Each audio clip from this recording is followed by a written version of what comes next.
Brought to you by Gaina Trucking. Live from the Koppel Chevrolet GMC studios in the heart of Lincoln, America. Here's 93.7 The Ticket's Jake Sorensen. Did seem kind of meh. And Steve Sipple. Surprisingly good. This is Early Break with Sip and Jake. Sponsored by Gaina Trucking.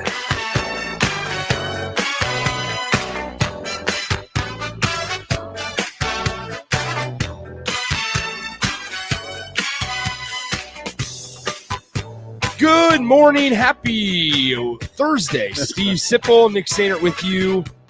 Early Break, 93.7 The Ticket, ticketfm.com. Hello, Sip. Good morning. How are we doing? I couldn't be too much better. Really? I would have to be twins. You got here kind of early today. Yeah, I was You raring must to have go. felt good. I was raring to go. Well, my dog had to really go to the bathroom, and he was up a little early bothering me, which is fine. I felt if you're a dog, it's not like a human.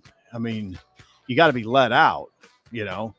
That must be a rough life. Well, it's not if we take care of the dog, and I should have. But think about it if you don't. I know if I were a bad human and I just said, Bullet, I'm sleeping till 8. You're just gonna have to deal with this. Yeah. But no, I got him out, and he ran out. Ran. I mean, yeah. So, yeah, I think about that actually a lot. If you're a dog and you didn't get the proper water, you know, Yeah. like you can't do anything. They can't talk. They Well- can talk sort of. Well, here's to the deal. you. Like if you're a dog and you have a sensitive stomach and you get the wrong kind of food, Yeah. you're gonna eat it because you don't know That's that part you're of not it. supposed to. Yeah, you're not that's what- supposed to eat that food. It's up to us to You just take eat care. it. It's Yeah. up to us to take care of the animals. Think about how dependable they are on you. I've thought about it a lot. So And right now we have a coyote running around the ground. that's true. I mean, So I got to watch him when he goes to the bathroom. Norman's still gone. Norman is probably gone for good. Yeah. Thank you for asking, though. No problem. Yeah, I appreciate your care. in that Are you regard. are you sad? Um. Like, did you have Yes. did you have a pretty emotional attachment with? No, my to wife Norm? did though. Okay, that makes sense. Yeah, I did. Yeah, I don't want. Yeah, I did. It's interesting though, the way you might look at that. I mean, the way I look at it is, that's sort of the natural evolution of things. A coyote takes care of the I don't know. I mean, situation. I don't know if I would say a coyote coming in and eating a cat would be a natural evolution Well, in Lincoln. I know in the city. Yeah. Here's what I've noticed too. What's really interesting to me is we used to have a lot of rabbits running around the grounds. Okay. Since the coyotes' appearance, Yep. there's hardly any, and there's not many squirrels. I mean, the squirrel population was huge in our. You've never seen my house, but it's I wooded. haven't. Yeah. It's wooded. I mean, we live in a little wooded area. Okay. And so there's a lot of, I don't know, squirrels and rabbits, but the rabbit population, like my wife's theory on why we haven't seen the coyote in the last few days is he just ate everything and moved on. Oh. Well, would that be such a bad thing? I don't know. If you're a rabbit, it would be. Well, obviously. Yeah, I don't know what the impact on the ecosystem of the rabbit population declining in a certain area is. I don't know what the impact is. Yeah, neither do I. That's all way above my pay grade. Yeah. I don't know what that means. Yeah. So Anyway, so Yeah. that's that. Last night, the Colorado Avs. yes, Avs and Tampa Bay Lightning. Right. Avs win in overtime, 4-3. Yes. Andre Burakovsky with the game winner, just 123 into the extra session. I Mhm. settled in and thought, okay, this is going to take a while. Yeah. Nope. Well, the Avs. Burakovsky. The Avs were up 3-1, and then in the span of I think it was 48 seconds. Yeah. Lightning scored About 2 that. goals In the second they- period. In the second period, second period. Second period, yes. And they tied it up 3-3. 3-3. And then the third period was, fast paced. Obviously, no goals though. Mhm. And then you go to the overtime. Tampa Bay commits a penalty, throws the puck into the crowd. Well, right yeah, before not- the end of the third period. Not intentionally. No, obviously not. Yeah, No. that was Pat Maroon. Who, so Pat Maroon, I don't know. I think he was just trying to bank it off the boards and flipped it up too high. Yeah. And that means 2-minute power play for Colorado with 124 left in regulation. Then that carried over into overtime. Exactly. Tampa Bay staved it off. Yeah. They staved it off. Colorado's goal in overtime was not a power play goal. It was both teams had their allotment. So there you go. I mean, what happened was the Big Cat settled in for the Tampa Bay Lightning in the goal, Andrei Vasilevsky. Vasilevsky. The Big Cat, I call him. The Big Cat, everybody calls it. Okay. He settled in, stopped 22 straight shots since giving up 3 in the first period, after giving up 3 in the first period. So there you go. Well, so I wanted to dive into this a little bit. Yeah, dude, let's dive in. Because not necessarily to the game, but to NHL as a whole, because I've talked about it a lot of times that I'm more interested in the NHL playoffs, have been, than the NBA playoffs even. And have been since the start of time? No, this season, this year. Okay, this season. Interesting. That's interesting. Now, what I think a big reason why is maybe I didn't walk into the postseason thinking that, because obviously the Chicago Bulls, who I'm a fan of, were in the playoffs. They made the playoffs despite, obviously not making it very far. So I kind of had eyes on them a little bit, and then bounced in the first round. Exactly, but then the NHL started off so hot, and it was so intense right from the start. And I'm not saying that the NBA wasn't. But there's just this thing with the NBA that you kind of have these 20-point swings, and then you end up having like the team that is supposed to win or you expect to win, they're losing big in the start. Then they come back in that 20-point swing, they're up by 15, and then they just kind of run away with it. And you're like, all right, this game was fun for about a 5-minute gap in the first couple rounds, at least, in my opinion. But you sit here as an NHL guy, and last night was the 14th overtime of postseason, which isn't a lot, by the way. It's not, but I got you. It's not, but still, it's 14, right? After including last night's game 1 of the Stanley Cup Finals, and you look and like back in the Dallas Star series, you had a goalie who was 23 years old who saved 64 shots in one single game, and they still lost. Like those storylines behind it, obviously there's those storylines and those interesting point of views in NBA Finals, but you really have an appreciation for NHL when you realize and truly watch and start to dive in a little bit deeper and realize they're shooting the puck at 85 miles an hour. They're skating. A lot of guys' top skate speed is 25 or 30 miles an hour. And just how fast paced it is, you really start to have an appreciation. Well, this year, Sip, viewership for the NHL in the postseason is up 30%. Thanks. And there's a big reason why. Last year, their contract with NBC expired. They ended up moving over to ESPN. So now if you think about it, now you know exactly where to go to watch your NHL. It's ESPN networks. Whether it's ESPN. It was on Turner. It was on TBS too. It sure was. It was. And so it's either ESPN or it's ABC, or you said TBS had some as well. But it shows, and I kind of want to bring the Big Ten's deal into this as well. Not yet, but eventually I kind of want to talk about that because we were originally told that we were going to hear about that around Memorial Day. The Big Ten media rights deal? Yes, around Memorial Day, but we're still yet to hear anything on it. But you sit here and go, all right, so NHL is on ESPN, and now they're getting commercials during the NBA Finals. You're getting commercials during college baseball. Right. So you're getting those commercials about the Stanley Cup playoffs during other big-time sporting events on ESPN. That brings more eyes to the NHL Stanley Cup Finals. That helps. There's probably more. I would add to that, to your soliloquy there, Nick. What I noticed during this postseason was and I've said this before, but not to you. So this will be new to your ears. I'd be watching an NBA game, okay? And there's a certain energy level you feel. I do this with college football a lot too. There's a certain energy level on that broadcast in that stadium, that game that you feel. And I was noticing, I was watching an NBA game, there's a certain energy level. Then I turned to an NHL game and I was like, whoa, that's more energy. That's a lot more energy. Yeah. That's a lot more energy than I saw in that NBA game. So that's what initially hooked me, was just the sheer energy. And then I started watching it, and I got to know some of the players, Nikita Kucherov, the big cat, and I was hooked. I started to understand, okay, these Tampa Bay Lightning are going for 3 in a row. Yeah. The Tampa Bay Lightning have won. The Tampa Bay Lightning have won 27 straight playoff series. Okay, think about that in terms of teams that never win a playoff series, or like Toronto, which can't win a playoff series. 27 straight playoff series they've won. Now they're down 1-0 now, obviously in the Stanley Cup Finals are the Tampa Bay Lightning. But I noticed the energy. I also noticed there's no flopping. That's a good point. There's no weird flopping. You don't have there's no Draymond. I was just going to say there's no complaining.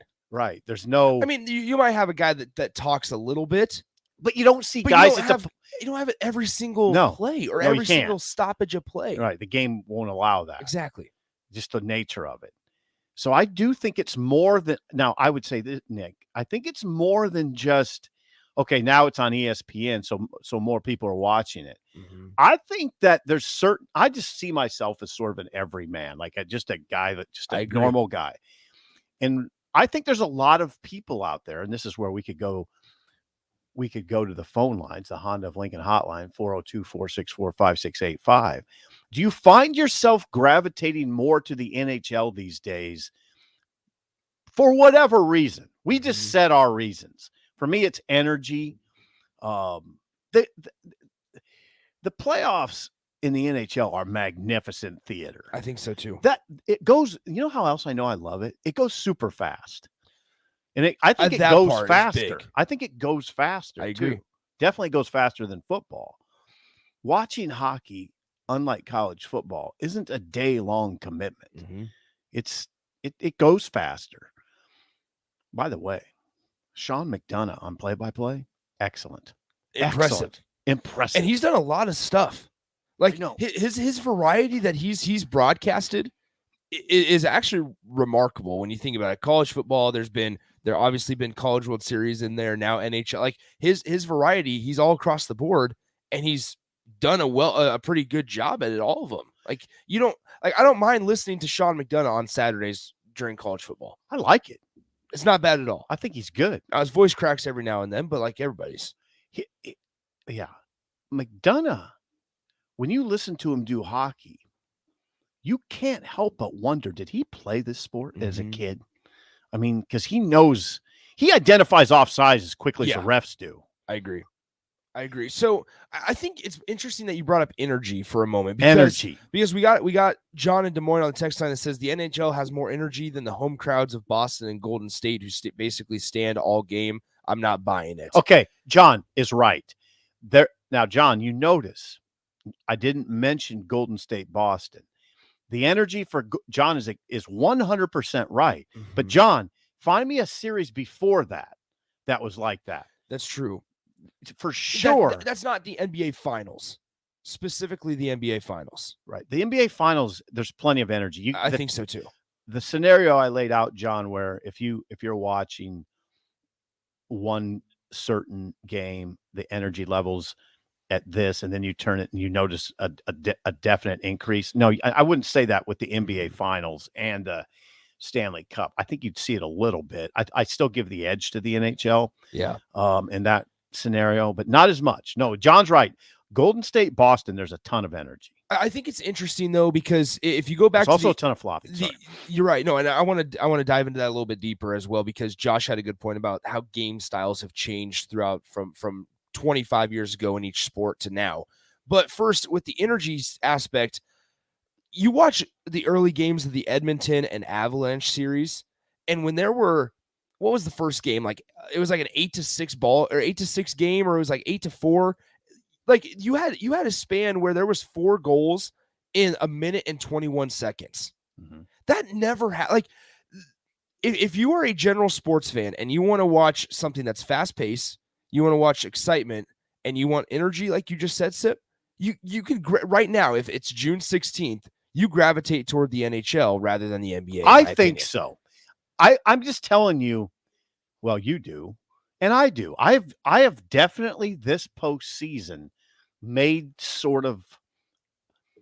I've started gravitating hard toward the NHL. Which if you would have asked me 2 years ago, I would have said never. Right. Never. In part because of the TV situation. You're right.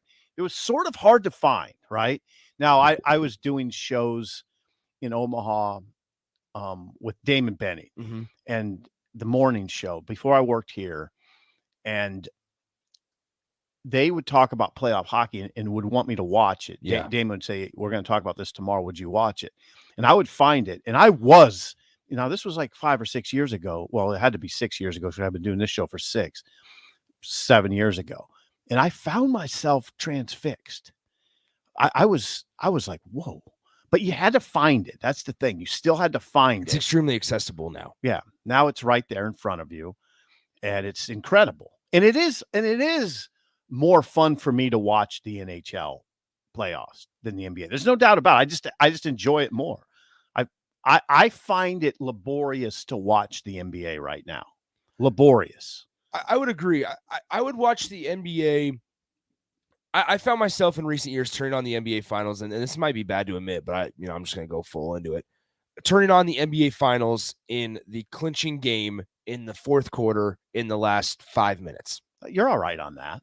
I truly think that. I mean, that's where I've been. And with that in mind, but it's because we've seen the swings on NBA games. It's just like they're so dramatic in recent years. And Josh makes a really good point here.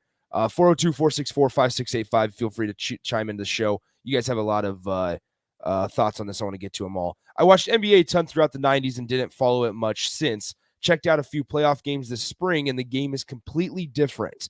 Watched Game 1 of Stanley Cup Finals last night, and it was awesome. Also, still the same game it was 30 years ago.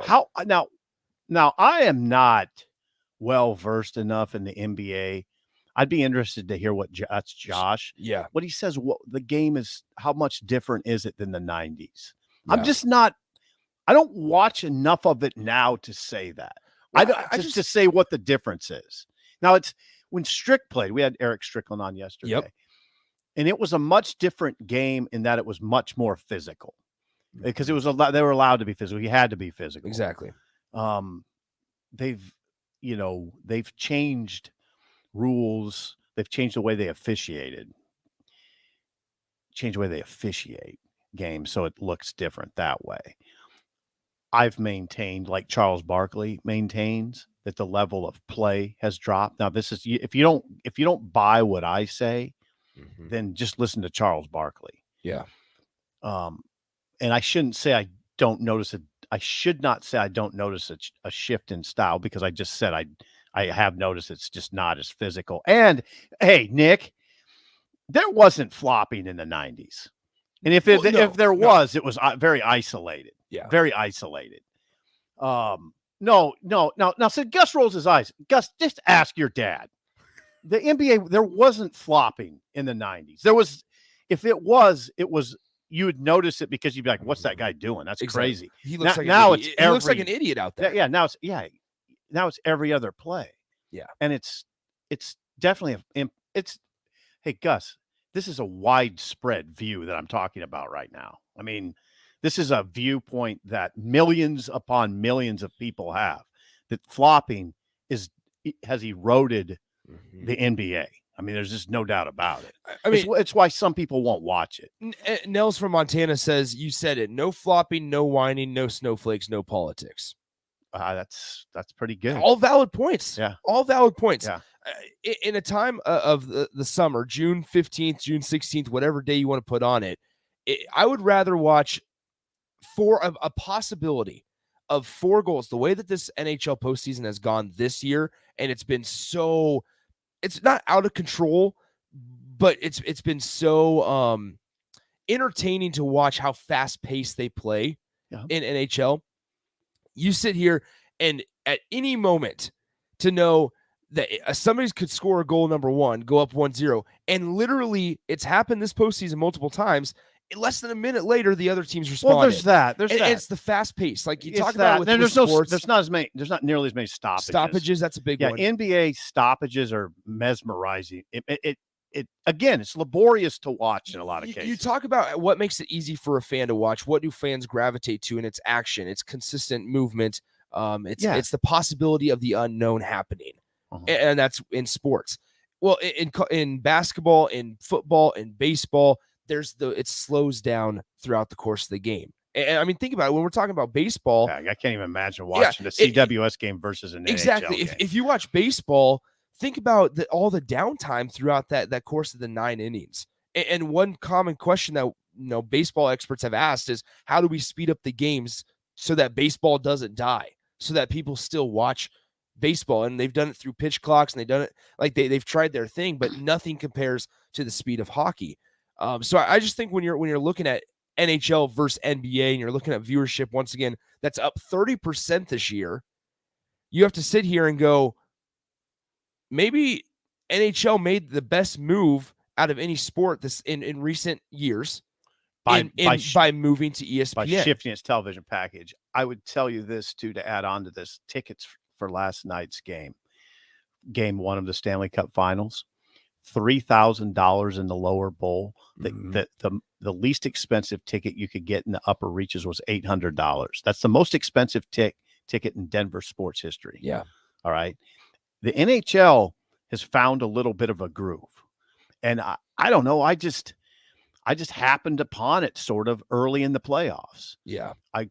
I kind of gravitated away a little bit when I took this job, and there's a lot of early demands, but now I've got back into it, and I made it a point to watch last night. And I will make it a point to watch every game of the Stanley Cup Finals. That's where I think it's changed. And we'll get to Greg. Greg, sit tight for one moment here. I think that's where it's changed for me personally, is because if I would have flipped it on 2 years ago and I would have watched it, I might not have seen myself get back to it. But now I'm getting to that point where yesterday morning it was, all right, I'm going to go home and I'm going to watch the Stanley Cup Finals. Got together with my buddies at Big Red Kino last night to watch the Stanley Cup Finals. Never would have done that 2 years ago. Yeah, it's interesting. I never would have done that. I would have done that for the national championship, would have done it for the Final Four, would have done it for some other sports. But I would have never done it for the Stanley Cup Finals. And I don't know if what is going on. Is this happening? That's what I'd ask our listeners. Is this happening? Let's go see what Greg says. Yeah, let's go to the Honda Lincoln Hotline, 402-464-5685. Good morning, Greg. What's on your mind on this Thursday morning? Morning, guys. Great show as always. Hey, Sip alluded to John Cooper, Tampa's coach, a few weeks ago. This guy's kind of building a legend as far as his trip coaching wise. I mean, he just was an assistant for 1 year in the NAHL. I don't know if you guys are familiar. NAHL is a lot. It's a developmental league, just like the Lincoln Stars USHL is. NAHL is a little bit below talent wise, but he was an assistant for just a single year. The first time he gets a head coach deal, he wins 2 titles in 5 years. Mm-hmm. He moves up to the USHL with Green Bay, wins a title in 2 years. Then, somebody sees this. He goes up to the AHL, which is AAA of hockey, wins a title second year out, and then, goes up to Tampa Bay. Took him about 6-7 years to win the first cup, but there was a couple President's Trophies in there. President's Trophies, best record during the regular season. I mean, he had a couple seasons where his team was like 62-15. That's incredible. Yeah, it's incredible. And then they got on the roll, win the back-to-back cups. So this guy's been a real winner every step of the way, quickly. Thank you, Greg. Thanks, Greg. Have a good rest of your John Thursday. Cooper. Yeah, I mean, John Cooper on the Tampa Bay bench. Yeah, what he's orchestrated is incredible. Like I said, 27 straight playoff series wins is remarkable if you think about it. So I also think, I wonder what, so we have some people disagreeing with us on the text line, saying that, they'd rather watch Steph Curry in an open gym rather than watching a hockey game. Okay. And I get that, because Steph Curry is an exceptional athlete. Yeah, I'm not exceptional shooter. But with that in mind, so I want to say this: if you just do a little bit of research and you look deeper into some of the younger guys, right? Because how do you appeal to as a younger guy, I always say, how do you appeal to the younger generation? How are you going to continue to carry on interest from the younger people that are coming up into ages 15 to 25? How are you going to appeal to them? How is the game shifting to appeal to them and get eyes on your product? Young guys. Immediately I look at young guys that are kind of taking the league by storm. So you look at it, Austin Matthews, 24 years old. Connor McDavid for the Oilers, 25. Nathan McKinnon for the Avs, 26. Tkachuk for the Ottawa Senators, 22 years. Drysdale, 20 years old. You have these guys that are taking over, and now you have the two-headed monster with the Avalanche right now with Nate McKinnon and Landeskog. And it's in a town where Denver sports rally around when they're successful, their community rallies around. Yeah. So the arena last night? The arena last night, you just talked about ticket prices, Sip. That's where I think the NBA sometimes misses it, because I remember watching the Eastern Conference Finals, and I was in my basement at my house, and it was halfway through the third quarter, and it was Boston and the Boston and Miami Heat at Miami. And it's halfway through the third quarter, and half the arena's empty. Well, yeah. And Miami's notorious for late arrival after halftime. And I understand it's, get up, go get some food, go get drinks. I get that. But then I even so I asked Eddie Messo, my buddy who works at 1011, and because he's from Miami. And I was like, what is the deal like Miami? And he goes, it's kind of a clout thing, where if you get to go to the Miami Heat game, you go for a short amount of time, and then you just leave, because you do what you do. You go out downtown, you go out on the beach. That's what you do. But he's like, they care about Miami Heat basketball. They care about Miami Dolphins football. They care about when the Marlins are decent, they care about the Marlins.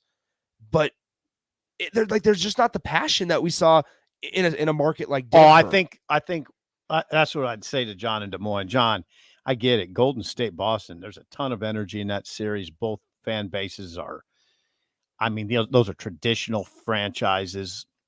The Warriors going all the way back to Al Attles. Of course, I don't need to get into the Boston tradition, but come on, Boston, Miami, the energy in that series was not, it just wasn't there. It just wasn't. And I watched it. And again, but I want to make a point here, Nick. When I say I'm gravitating more towards the NHL, it doesn't mean I don't like the NBA. I agree. I don't dislike the NBA. Yeah, I'm still watching I'm still watching Game 6 tonight. Yeah, I just find I made it a point to, I got to watch Game 6 tonight. Don't hear this as I dislike the NBA. I just wonder how many people are making a little bit of a move right now and saying, hey, maybe I need to watch more hockey. And then what do you do if there's a hockey game and an NBA game? What I'm finding myself doing, what I found myself doing in these playoffs, I'm watching hockey. I'll check the NBA game. I'll surf back to it. But most of my attention and viewership will be on this NHL game. That's not it's not necessarily a slight. Well, it's a slight a little bit to the NBA, but I don't dislike the NBA. I'm not nearly as big an NBA fan as I used to be. And now the NHL's starting to kind of fill a void. I agree. And we'll get to break here in a moment, but Josh added on to his point. I do not gravitate to a replay review to decide if it was a foul or a flagrant. The replay has affected the NBA in a negative way. In a very negative way. Not as big as flopping. But yeah, the stoppages drive you nuts. There are not many stoppages in hockey. There's just not. The action always is intense. And if there's a stoppage, it usually means that somebody's going to be in a power play, right? So yeah, you're absolutely right. Now, I will say this: we're getting this quite a bit on the text line here. Lincoln Stars hockey. Okay. I will say this. Okay.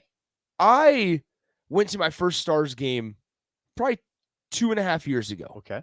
Never thought I'd enjoy it. Hockey's one of my favorite things to go watch in person. Pretty enjoyable, isn't it? It is. It's extremely enjoyable because it's always fast paced. You have I really enjoy Lincoln Stars hockey. And that's what the text line's saying is if you want to get into hockey, if you want to understand more about the game, go to a Lincoln Stars game because Yeah, I think number that one, makes it's sense. affordable. Number two, the ice box is it's a really cool place to just go watch a hockey game. Right. And they're Rocky Russo, give credit to him because he's got that organization going in the right direction there. So good. All right, let's go ahead and take a break. When we come back, we'll dive into some stuff. We have a couple things we want to get to throughout the show. No Mike Schaefer today. He's enjoying some baseball in Colorado yesterday. So he was watching the Guardians and the Rockies last night. So no Mike Schaefer today in the 7 o'clock hour. Plenty of stuff to get to. We got Big Ten TV deal. We have some Husker baseball discussion that we've kind of been pushing off a little bit. So we definitely want to get to that because there's an interesting situation brewing down underneath Will Bolt's squad and things like that. So stick with us. 93.7 The Ticket, early break. We'll be right back. It's time to start thinking about what's next. Where do you see yourself in 5 years? Southeast Community College wants to be part of your conversation. SCC Discovery Days give you an immersive look at our campuses in Beatrice, Lincoln, and Milford. Come take a tour, meet our instructors and students, ask questions, and see all the new things SCC has been doing and building in the last few years. See more and register online at southeast.edu/visit SCC. Your path to possible. Hi, this is Dave Osted from Osted's Golf. Let us make this your best season yet. Voted a top 100 fitter by Golf Digest, our master fitters have been trained by the same guys that build clubs for PGA pros like Rory, Tiger, DJ, and Jordan. Have old clubs? Trade them in Osted's Value Guide, or have our club specialists get your clubs swinging like new. Go to our website and make your fitting appointment. You're a click away from a better golf game. Play better, have fun, and shop Osted's. The Salt Dogs are back with the best lineup for a night out in Lincoln, including Fireworks Fridays. Every weekend homestand at Haymarket Park begins with baseball and post-game fireworks set to your favorite music. Baseball, a big light show, and the best view in town? There's no better place to be on a summer night in Lincoln. Lead off your weekend the right way with Fireworks Fridays. Get your tickets at saltdogs.com. Don't make a knee-jerk reaction when replacing your air conditioner. Good or bad, the decision you make today will save or waste money for the next 15 to 20 years. Just call Bryant. They offer some of the most efficient air conditioners available, up to 26 SEER. Let Bryant's specialists meet your budget and comfort requirements with their good, better, and best options. Call 467-1111 or visit BryantLincoln.com to schedule your free estimate. Bryant Air Conditioning, Heating, Electrical, and Plumbing. We do whatever it takes. Join Nebraska Public Media and Trailblazers in women's athletics Saturday, June 18th for a live event celebrating the 50th anniversary of Title IX legislation. Join me, Aaron Sorensen, along with three-time Olympic medalist and Nebraska volleyball standout Jordan Larson, plus Carol Frost, Peaches James Keaton, and Brenda Van Langen. Title IX, 50 years in the making, is Saturday, June 18th at 6 p.m. in the Coliseum at UNL. Free tickets are available at nebraskapublicmedia.org/Title IX. We stand on the shoulders of women who came before us. Women who fought for their own financial futures. And now it's our turn. Join us. Visit WeSaySaveIt.org and take control of your financial future by saving for retirement. A message from AARP and the Ad Council. I was in the middle of the Atlantic Ocean when it happened. There was a sudden jolt and our submarine crashed on the seafloor. We were in total darkness. That's Dr. Dejana Figueroa, a marine biologist and STEM teacher, talking about a deep sea dive she'll never forget. It's funny, when I was a kid, I was afraid of the ocean, and there I was, 2 miles below the surface. But as a scientist, you prepare for that. Using our training and a little creativity, we fixed the sub and finished our experiments. The dive was just too important. Every dive gives us glimpses at things few people ever get to see. Glowing creatures, fiery undersea volcanoes. When we got back to the surface, I kissed the ground and called my mom, of course. But you know what? I wouldn't trade that dive for anything. Dr. Figueroa uses her passion for STEM to discover new things and make the world a better place. She can STEM, so can you.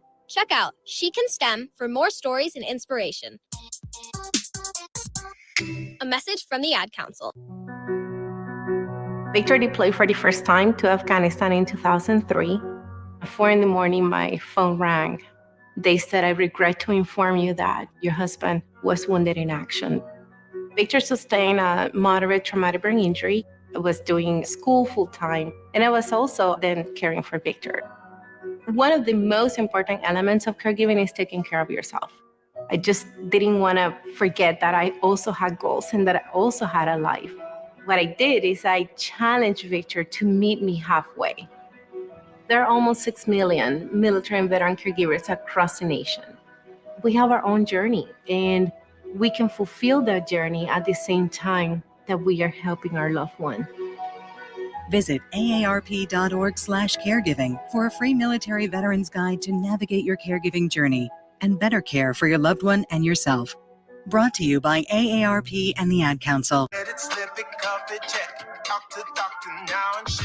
get it, slip it, cuff it, check it twice a day. I get it, slip it, cuff it, check it in the morning and before dinner. I get it, slip it, cuff it, check it, and share it with my doctor. Nearly 1 in 2 U.S. adults have high blood pressure. That's why it's important to self-monitor your blood pressure in 4 easy-to-remember steps. It starts with a monitor. Now that I know my blood pressure numbers, I talked with my doctor. We're getting those numbers down. Get it, slip it, cuff it, check it. Talk to doctor now and share it. Be next to talk to your doctor about your blood pressure numbers. Get down with your blood pressure. Self-monitoring is power. Learn more at manageyourbp.org. Brought to you by the Ad Council, the American Heart Association, and the American Medical Association, in partnership with the Office of Minority Health and Health Resources and Services Administration. We're on the air. Back Well, party's starting early today, isn't it? to more of Early Break with Sip and Jake on 93.7 The Ticket and theticketfm.com.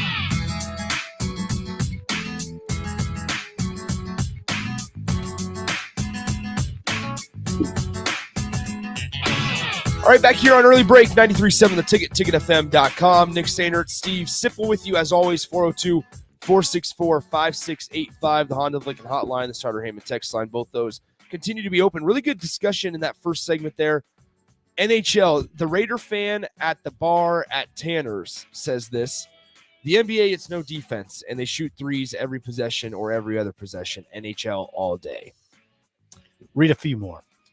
Breezy says this. Screw the NBA and LeBron. John in Des Moines does make a good point, and it's kind of interesting. After I talked about McKinnon and Draisaitl and Landeskog, those guys, he said those guys have local appeal in their markets. Giannis, John Morant, and even Jason Tatum have global appeal. That's the big difference between NBA and NHL stars. There's no doubt about that. Yeah, I agree, John. Now, I absolutely agree. Now, that's not to say, though, John, that there are some hockey stars that have global appeal. There are. They're not in our realm. Mm-hmm. They're not necessarily household names in Lincoln, in Nebraska. Exactly. But they are in Ottawa, Canada, and Toronto, and probably Denver. So I get what you're saying. I get what John's saying. Now, John's always going to back the NBA, and I appreciate and respect that. Absolutely. And again, I am not anti-NBA. I just wonder how many sports fans are like me and you that have found ourselves much more engaged in the NHL these days. Well, I just wonder.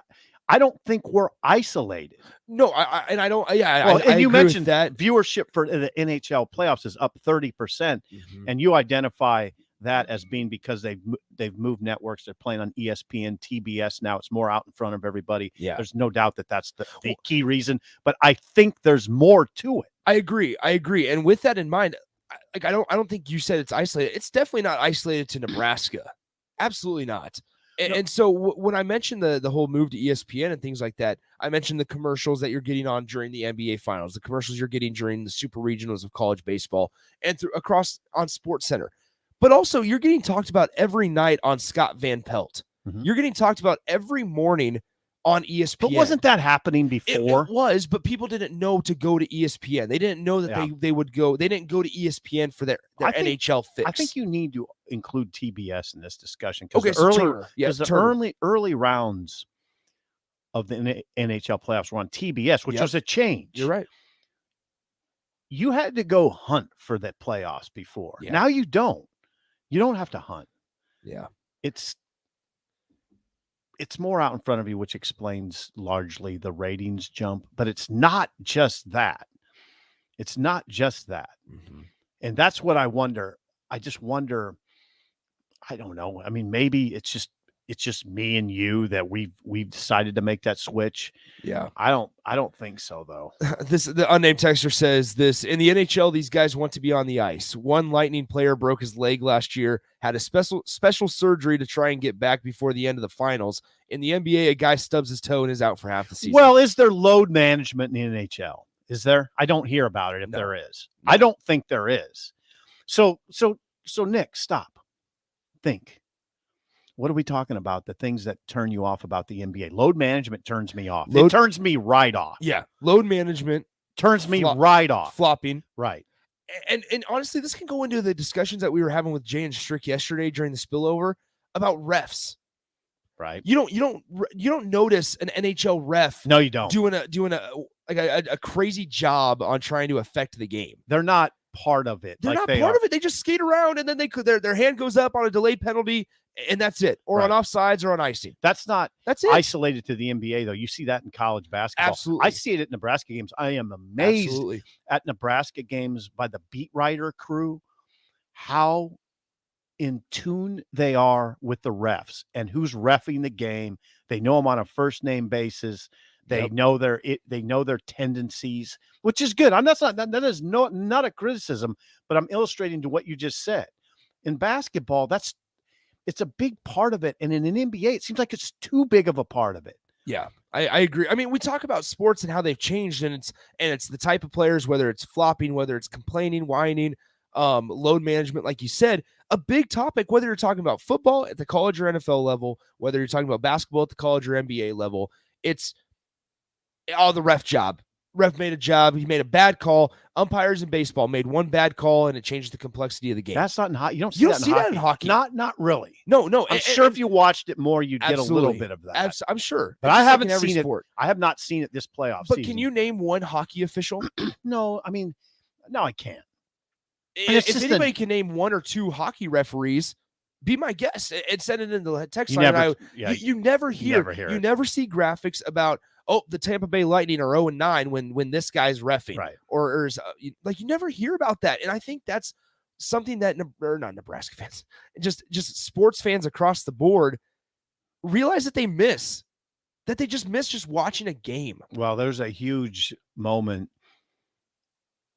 in the Golden State Warrior Boston Celtics, the last game they played, game 5, when ABC didn't show it, but a veteran referee went hard after the Boston Celtics head coach. It was ugly. Yeah. The Boston Celtics head coach apparently had pointed at him. Now you don't point at a ref, right? No. And that ref went hard after him. And ABC, I think, made a conscious decision not to show this because it was untoward. It was not something you want to see. An NBA ref, they had to be separated. It was like that.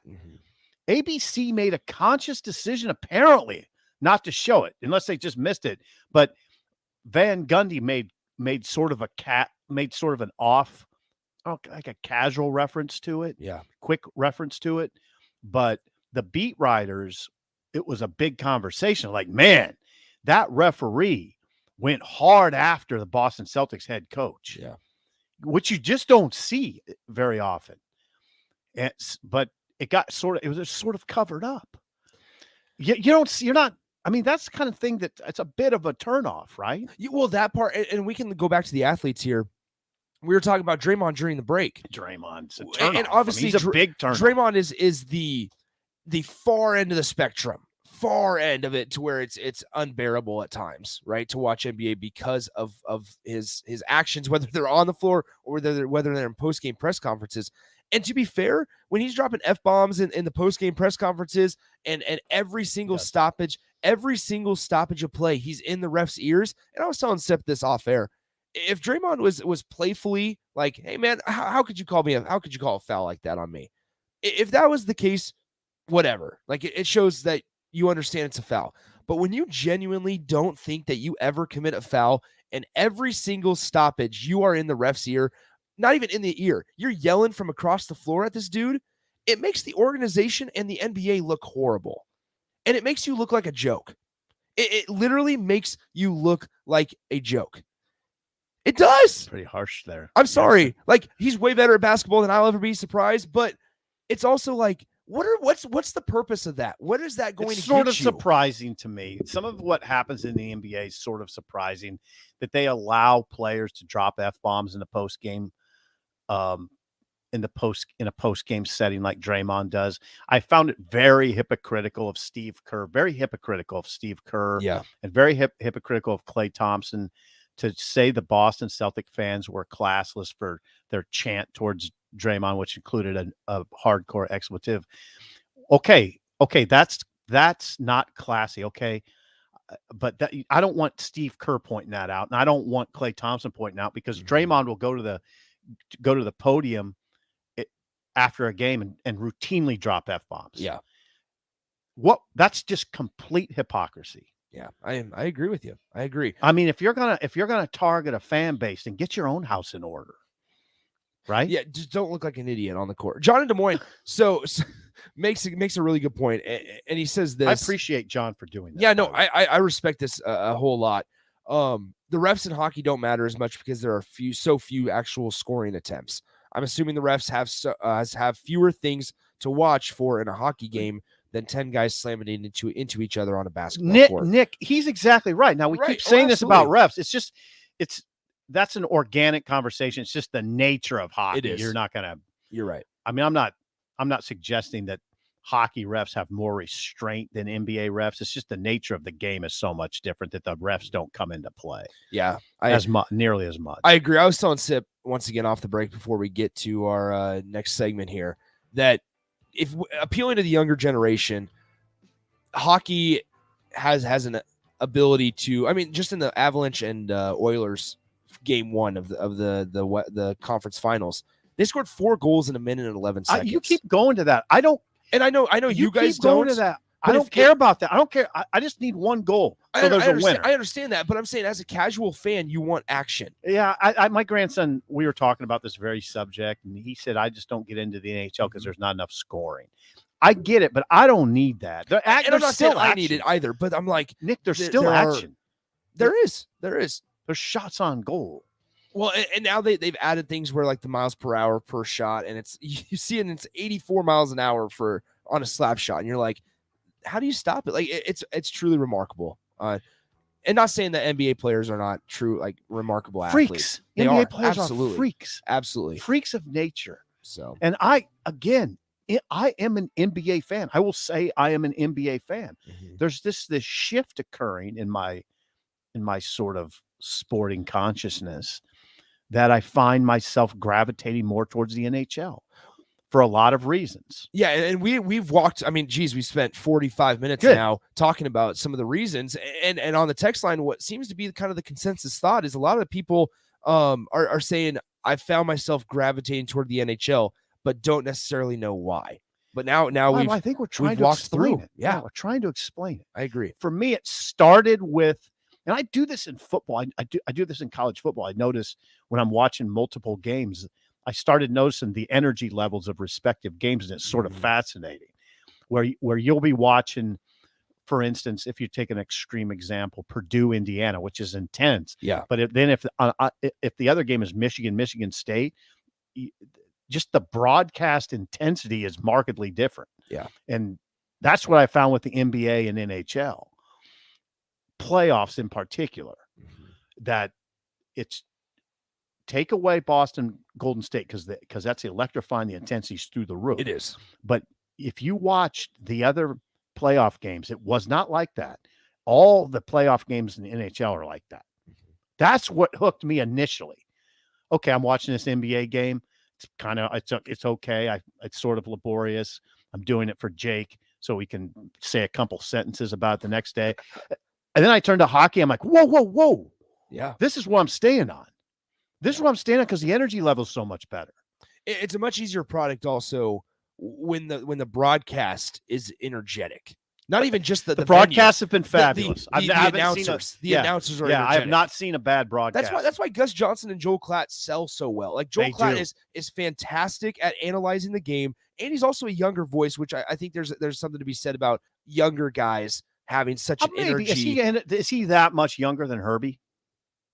I'll I'll check it out. Yeah, we'll double check that during the break. But I like Herb Street. Like, think about it. Gus Johnson, every single time there's a touchdown, freaks out. Yeah, he's good. And he does it he's extremely fantastic. So it's just there's something to be said for when the broadcasters and the voices that you hear bring a certain amount of energy. And not saying like Mike Breen when he yells bang and all, like that's fantastic. And it's a trademark. Breen's excellent. Yeah, it's his trademark. Excellent. Van Gundy's excellent. Yeah, I agree. Mark Jackson's excellent. The broadcast is fabulous. They are. They absolutely are. And you know what? Jeff Van Gundy calls it like it is. He hates flops. I agree. If someone's rewarded for a flop, it clearly agitates Van Gundy.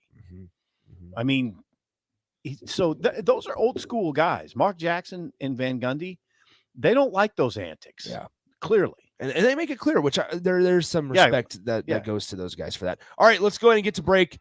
Get ready to vote on the song of the day. This is going to be a questionable one. I don't know where this one's going to go, in all honesty. Seriously. So I've been 3 for 3 so far this week. You're declaring that. I might go. You're declaring yourself 3 for 3. According to the ratings, I would say so, but I wouldn't be surprised if I go 3 for 4 today. I might strike out today. So I don't know if that's the mentality to have, but we'll find out in a couple minutes. 402-464-5685. Get your votes ready. We'll be right back on Early Break on the Ticket. Gaina Trucking is hiring CDL Class A and B drivers. Gaina Trucking guarantees a 40-hour work week year-round, and their strong team culture makes it not a job, but a career. Gaina Trucking offers health, vision, and dental insurance, 401k with company match, an employee assistance program, and other bonus programs. Build a better career today with great team culture at Gaina Trucking. Learn more and apply today at GainaTrucking.com. Spring is here. Are you giving your yard the best chance at being healthy and green? Call Penner Sprinkler and Lawn to get your sprinklers ready to go for the season if they haven't been working properly. They're also scheduling installs for new sprinkler systems if you don't have one. So make sure you contact them early to get a bid as soon as possible. Plus, they're your one place to go for 5-step fertilizer and pesticide application and lawn aeration. Call Penner Sprinkler and Lawn today at 402-413-1215. You know that feeling after a good, hearty meal? The worries of the world just slip away. Time slows down. Nothing but good times and good company. That's what you get with Mary Ellen's Food for the Soul. Mary Ellen's does food right, with a menu that includes smoked wings, pulled pork, brisket, catfish. And don't sleep on their sides, shrimp and grits, collard greens, baked beans. It's food that makes your heart happy. Mary Ellen's Food for the Soul, just east of 27th and Pineland. Let them fix you a plate. Springtime is here, and it's time to get to work on outdoor projects. Deck City is a great place to start as Lincoln's local source for everything decks. Deck City has everything you need to build the deck of your dreams, from treated lumber to Westbury aluminum railings and TimberTech composite decking. Call them today to schedule an appointment at 402-480-6671. Go online at deckcityne.com or visit their new location just north of 33rd and Cornhusker Highway. The weather in Nebraska is unpredictable every day, and that's no fun when you're trying to golf. Double Eagle Golf in West Lincoln is now open to let you play in perfect indoor conditions daily. Double Eagle Golf has 5 simulator bays to hit in, by far the most in Lincoln. It has a fully stocked bar with beers and cocktails for you to enjoy while you play. Double Eagle Golf is open each weekday from 7 a.m. to 10 p.m., so you can start the day there, take a client over lunch, or end the night with friends. Check out Double Eagle Golf today inside the Kinetic Sports Complex on West O Street. Let's do it. Let's get away. Let's go outside, cast a line, and reel in good times with our family and friends. Get a little peace, quiet, and relaxation, and make some memories that will last a lifetime. Let's do it. Let's Fish Nebraska. Start planning your fishing trip today at letsfishnebraska.com. Sponsored by Nebraska Game and Parks. Aired with the Nebraska Broadcasters Association and this station. Get a lot of advice about self-care these days, but one of the most important self-care steps we can take is making sure we're financially secure later in life. For small steps you can take to save for retirement, visit WeSaySaveIt.org. A message from AARP and the Ad Council. You love to bash his sports takes. Now, will you feel like an idiot if you're No, a big tough? never feel like an If idiot. you're a big tough guy this morning, But you really love to voice your displeasure for his music choices. stumbled on an issue that I did not think would generate this much passion and discussion. It's time for Jake's questionable song of the day on Early Break on 93.7 The Ticket and theticketfm.com.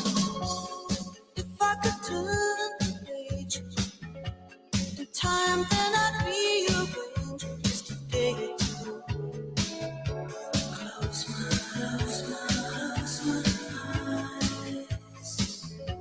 But I couldn't find a way. So I'll settle for one day to believe in you. Tell me lies. Tell me lies, tell me sweet little lies. Oh, no, you can't disguise.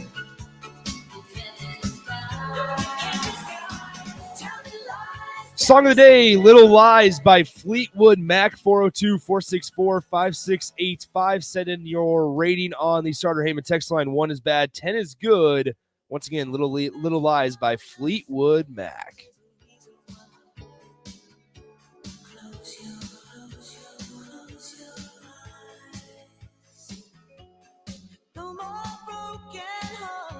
All right, Sip, how do we feel? I'm filled with pride. Pride. That my Really? young co-host, 20-year-old, 21-year-old. Thank you. Don't discredit me. No. 21-year-old Nick Sainer chose a song of that quality, delving back. I got to think that's 70s. I believe so. That's the lovely Christine McVie singing for Fleetwood Mac with Stevie Nicks actually on backup vocals. And that's an incredibly good pick by you for a number of reasons. I believe it was 87. Okay, so it wasn't the 70s, whatever. 87. It was Fleetwood Mac is obviously an iconic brand, iconic band. You chose sort of that was a hit, but that's not one of the hits you think about with Fleetwood Mac. Certainly not with Christine McVie singing. She got a gorgeous voice and she has hits. Now, I give you high points because I like giving high points for creativity. I think you went outside your comfort zone for that, didn't you? A little bit. Yes. A little bit. All right. So that you get the mark climbs because of that. The song is just good anyway, but you surprised me, which that Good. always, I'm glad. that always means the score gets raised a little bit. Okay. So you're in the 9s now. Oh, okay. Yeah. You're right at that. Wow. I'm gonna say 9.2. How often does the 9 happen from Sip? Jake and I have pretty similar taste in music. Okay. So I'd say once every 2 weeks for Okay. sure. And maybe you'd even get close to once a week. But yeah, So here on day 4, day 4, I've delved into your 9s. I will tell you this. I'm not sure Jake has what it takes to pick that song. Ooh. I'm not sure he would have went there. So I appreciate that. Wow. All right, Gus. Good morning, okay, Gus. 19-year-old Gus. Outside linebacker from Lincoln Southeast High School. Precocious Gus. Gus is wise beyond his years. Gus is precocious. He is.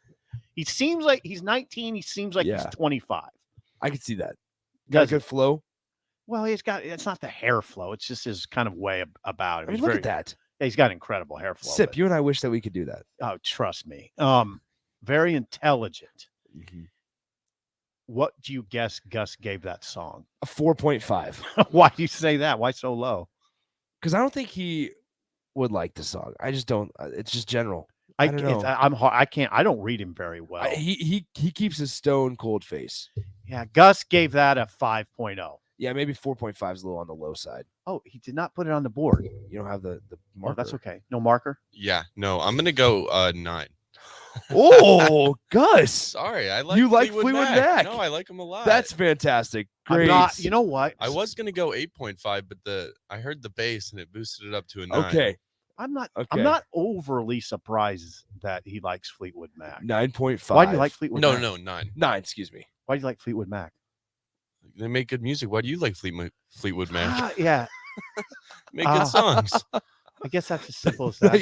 Yeah. You don't need a bet. You don't need more of an. I mean, they're why do I like Fleetwood Mac? Stevie Nicks is great too. Yeah. I mean, they have a very distinct sound. So they have an incredible, an incredible number of hits that are kind of disparate, and it's a distinct sound, but a lot of the songs are different. It's a stupid thing to say. All songs are different. I can't say exactly why, but I always have liked. So what's interesting is I was choosing between two songs.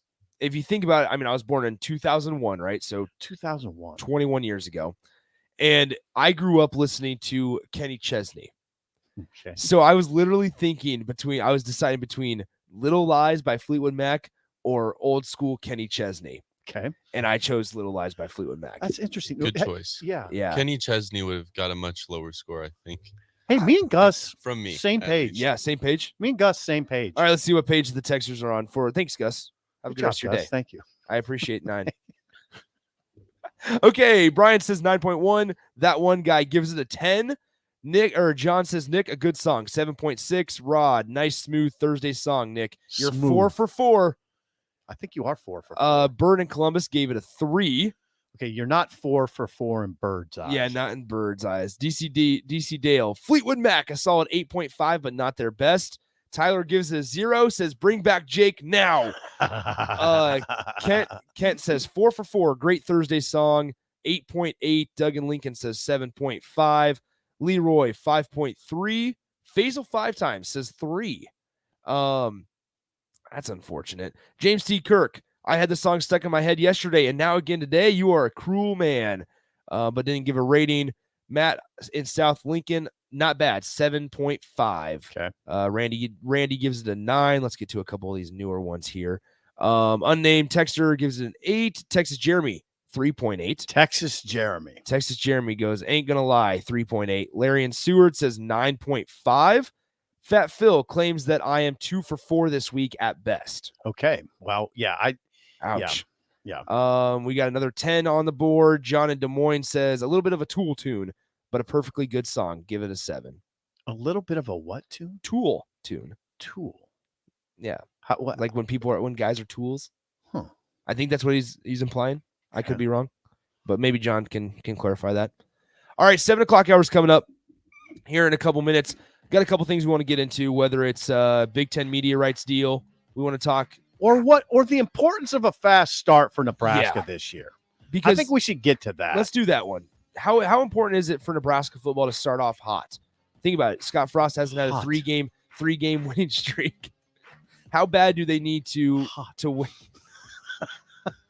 We're getting to break. I'm done. We'll be right back on the Ticket. 93.7 The Ticket.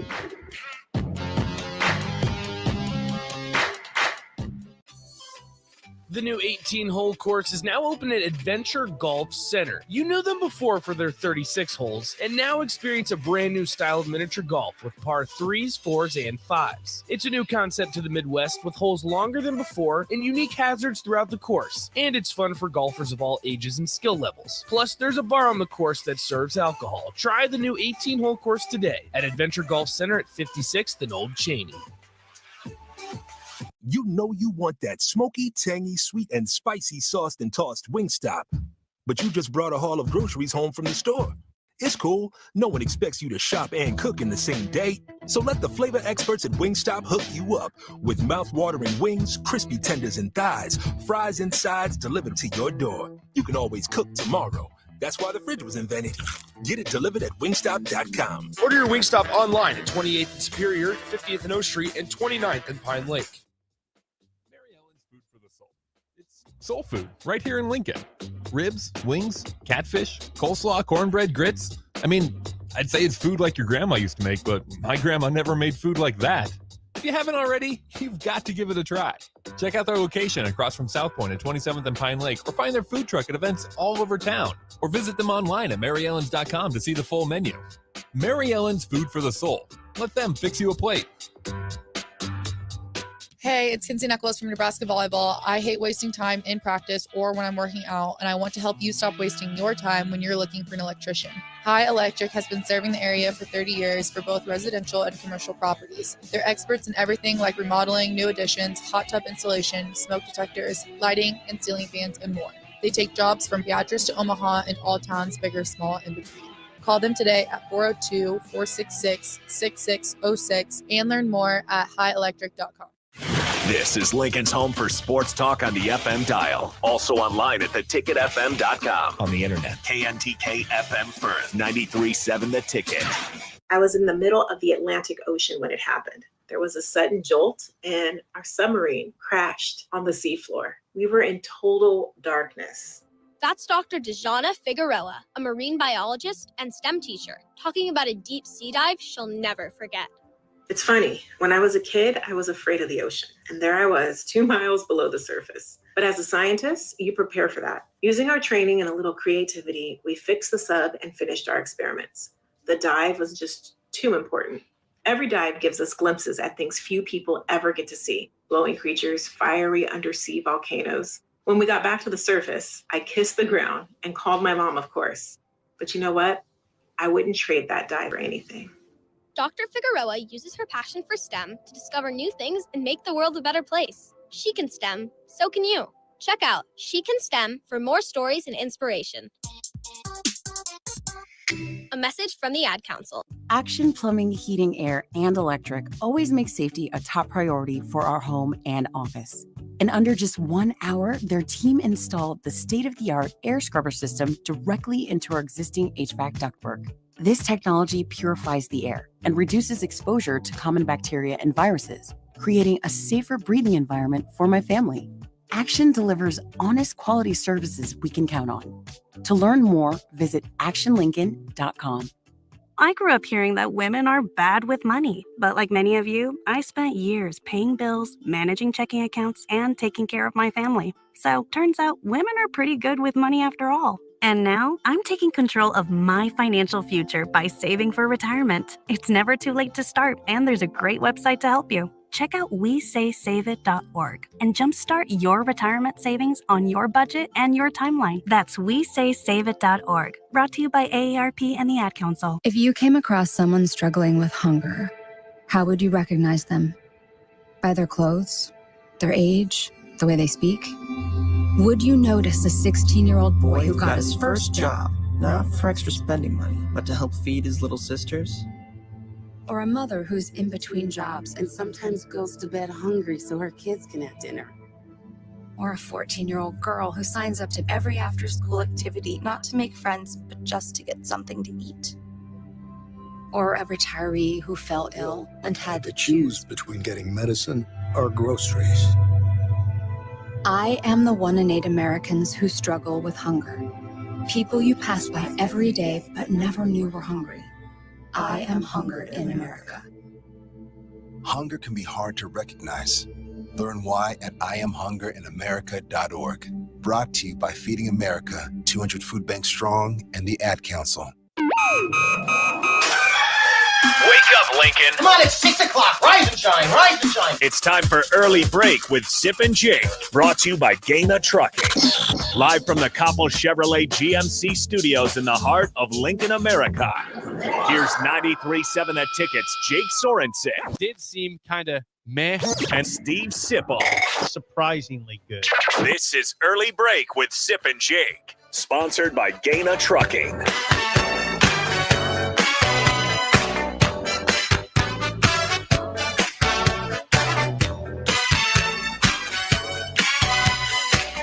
Welcome back in. Hour number 2, Early Break on The Ticket, 93.7, theticketfm.com. Nick Sainert, Steve Sipple with you.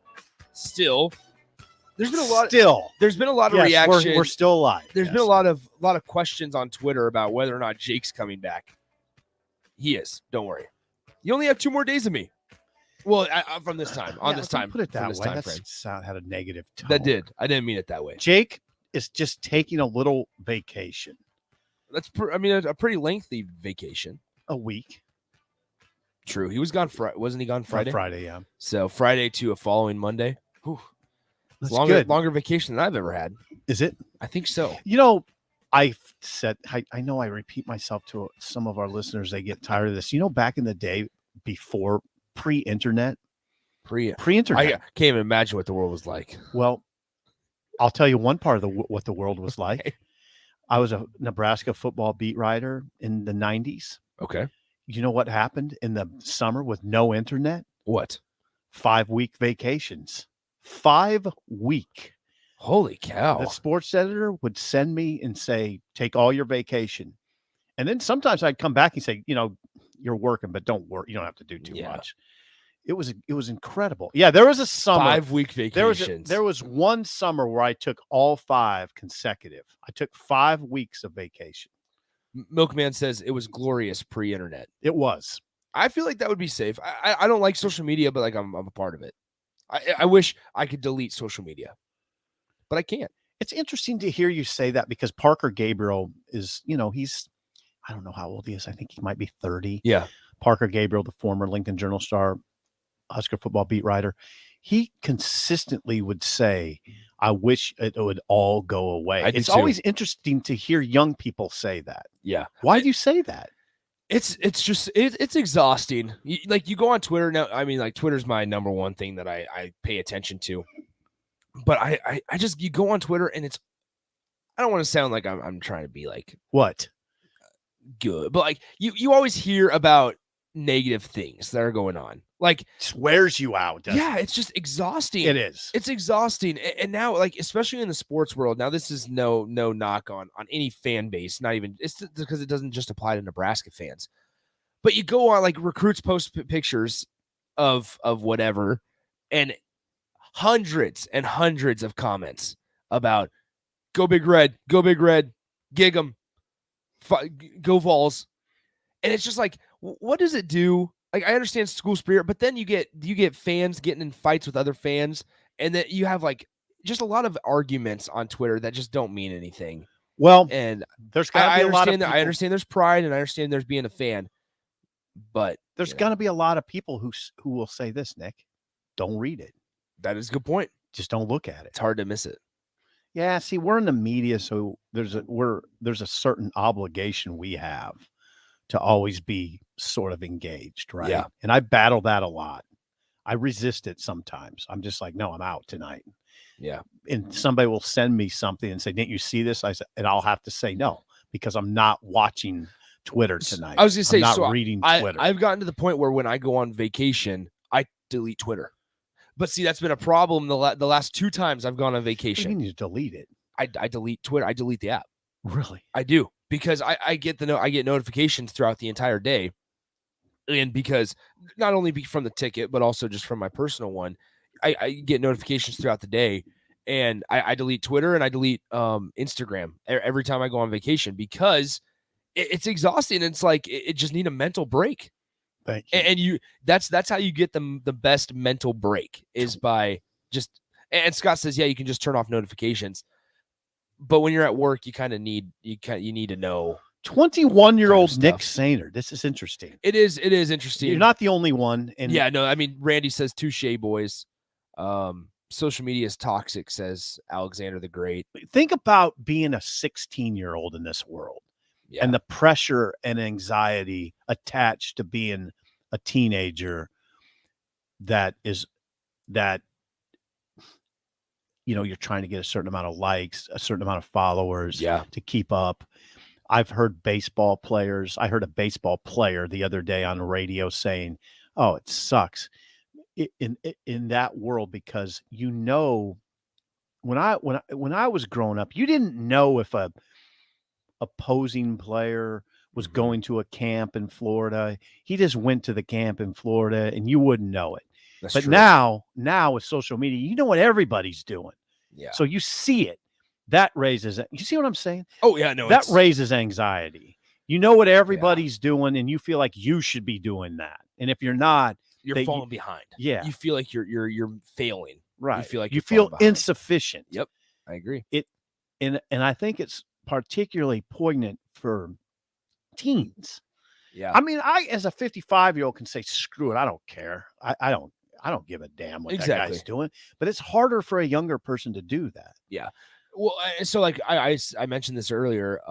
The last 2 times I've been on vacation, 2 times ago, Bill Moose was announced that he was no longer the athletic director. Yeah. The day I got on vacation. Yeah. Then just this last week, or this last vacation, just this year, got on the water on the boat, and I read about Jimbo Fisher and Nick Saban. Yeah. And it's interesting. And you stuff. feel left out. I feel left out. And I like that. How sad is that? A little sad. It is very sad that I have to admit that. This is not negative towards you. I'm exactly. saying That's I'm the world, saying though. it's more sad because the world has become that way. Exactly. Now, granted, I'm lucky enough to where I get to get behind a microphone and talk about it and talk about my opinions every day when things like that happens. So on the days where Bill Moose was announced that he is no longer the athletic director, or Jimbo and Nick Saban are going back and forth, I felt like, man, I really wish I could get behind the microphone right now. I understand. And talk about how I feel about this, but instead I'm on a boat. Right. The thing I wish I could say is, screw that, I'm on a boat. Right. Well, you can say that. You can. But there's always that thought in your back of your mind, like, man, I'm totally agree. I feel that pull a lot. In fact, I fantasize sometimes about a world where I don't have to deal with it, where where I am driving a truck and I don't even know who Nebraska's playing this week. Yeah. That you don't know all the ins and outs. Yeah. Yeah. And I don't have to keep up with this player who's getting ready to leave. And so I got him on notification. I'm just waiting, I mean, that world would hold some appeal. Now with that in mind, and with all that being said, I am extremely lucky. Extremely lucky. Like, Thank you for saying that. I would not change this for the world, because extremely lucky. Okay. Extremely lucky. Gus wants to add something before we get into the schedule discussion. What's up, Gus? I have a funny Nick. How do you say your last name? Sainert social media story. Okay. Uh-oh. Okay. Gus, producer Gus. Yes. Second semester of my freshman year, which was this last year, Nick came in to talk to like a group of like sports media students in like the Abel Hall conference room. Mm-hmm. And in the middle of his talk, and while other people are talking, he has an Apple Watch on. About every 2 minutes, it's just a ding, and he's looking down like, oh, 1 second, guys. 1 second, guys. And he's just Twitter. like getting random like sports notifications on his Apple Watch. It's during Nebraska football season. You know how that is, Sip. Yeah. There's always something going on, or always something that you're thinking about. Yep. And it's attentive, and you never know when you want to be something- engaged. Yeah, you never know That's when good. actual something is That's going, good. something big is going to happen. Yeah, I hope you don't lose that. So yeah, it's Thank you for that. I forgot about that. I forgot about talking to you. Thank guys. you About for all that. I have about that. Thank you for that vignette. It went perfectly with the discussion. All right, let's get into I the forgot schedule. that I went and talked to them. Let's get into the Okay. schedule. We're losing time. 7:17. We have probably 13 minutes to go. Yeah, yikes. Okay, so I was talking to Sip last night or yesterday about kind of the importance that Nebraska needs to start off fast this season, right? If you look at Nebraska's schedule, one of the main talking points this going into this season is that the schedule's favorable, more favorable than it has maybe been in recent years. I'll use the word manageable. Manageable. Okay, that would work as well. Yeah. You don't have to you avoid Ohio State and Michigan, the two best teams, probably two of the best 3 teams out of the Big Ten East, however you want to draw it up, where Michigan State's at in that category as well. But you sit there and you go, all right, Nebraska has a relatively manageable, we'll use that word, manageable non-conference in North Dakota and Georgia Southern. You look at Oklahoma and you say, man, Nebraska, it's at home this year. It's manageable. You feel like you have an opportunity to win. That's a manageable situation. I agree. So you look at it in the grand scheme of things, in a prove-it year for Scott Frost and company, a new quarterback, and it's hard not to get excited. You look in the first 6 games, right? I think that's a good sample size. And Nebraska's probably going to be favored in 5 of their first 6 games. And the one game that they might not be favored, and currently aren't in the early spreads, is Oklahoma. If I remember correctly, the one that they're not favored in are the Oklahoma Sooners against the Oklahoma Sooners. Right. So now there's obviously the underlying part that Nebraska has been favored in a lot of games and ended up losing those games because they haven't been able to take care of business. Right. but with the idea in mind that they take care of business in all the games that they're favored in, 5 of their first 6, they start off 5-1. And their first 3 games against Northwestern, North Dakota, and Georgia Southern, you start off 3-0 going into that Oklahoma game, which is something that Scott Frost has never done. Okay, there's something that I have to add right now. Frost has been very consistent in this message. Excuse me, you do play Michigan. I made a mistake. You play Michigan. Yeah, you do play Michigan. On the road at the Big House. Frost has been very consistent in saying this program needs momentum. Mm-hmm. We gotta get on a run. And what happens if we get on a run? Then what happens? We don't know the answer to that. He wants to know the answer to that. It was part of the reason why that whole Oklahoma fiasco happened, where he probably, he didn't really want to do that. Yeah. Because his rationale was, I want to get some wind under this program's wings and see what happens if we take off. Okay. Mm-hmm. So what happens if they go 5? What happens if they beat Oklahoma?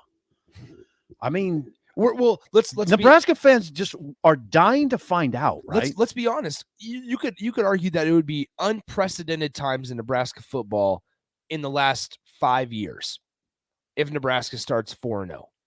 Well, if they start because if they start 3-0, 3-0, can you imagine how big that Oklahoma game will be, especially if Massive. Oklahoma's undefeated as well? Oh, it'll be a massive day. Absolutely. And there'll be a lot of trepidation, because it'll be like, wait a second, does Nebraska have something going here? Finally. Now, there's something else I want to add to this.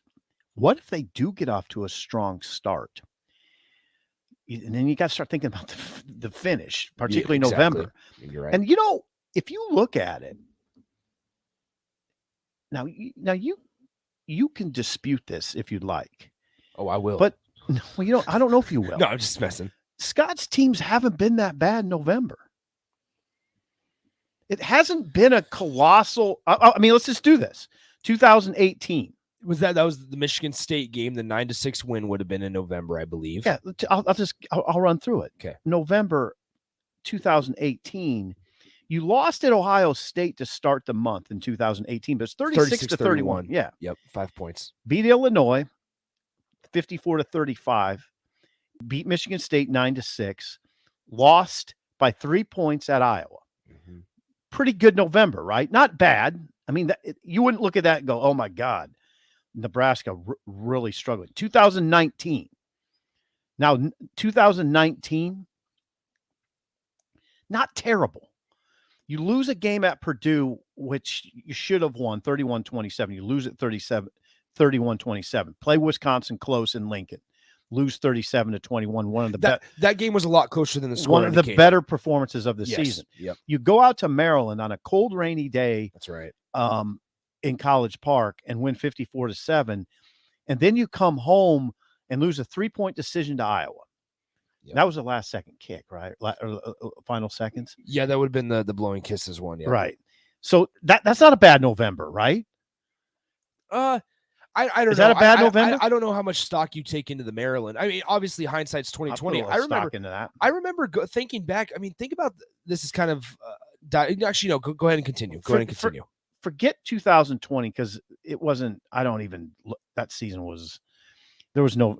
They were playing in December at the end, so there's no November.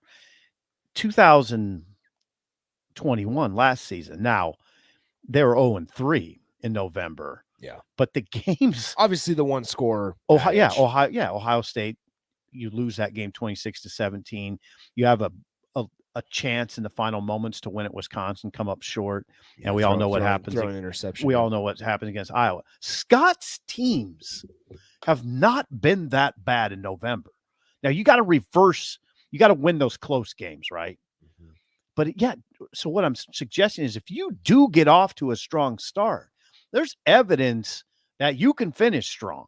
Well, they haven't fallen apart. They haven't fell apart. They haven't. It's a much different team though this year. Yeah, I know it is. It's a much different team. There's a lot of new bodies. But we think could be better. We do, but I think do we know that Nebraska, that the staff knows how to at Nebraska, right? Because you can say all you want about the UCF. I have a Know how hard to what? Know how to what? respond to success. It's a great question. It's a great question. Obviously, it worked at UCF, but we're 5 years removed. No, it's a great question right 5 now. years removed. How would Nebraska handle it? I don't know. That's a good How question. does Scott Frost handle it at a place like Nebraska? I think that's a very valid question. And then the other part of this discussion that people are probably pounding their dashboards as they drive to work, saying there's a factor that you guys haven't thrown out that you have to. Why is it important to get off to a good start? Because you don't know if they stumble out of the gate with all these new players, what's chemistry going to be like? Yeah. What's it going to be like with that injection of 15 players from the portal, 3 junior college players, including several of those guys who will be prominent in the mix? What would chemistry be like if they stumble out of the gate?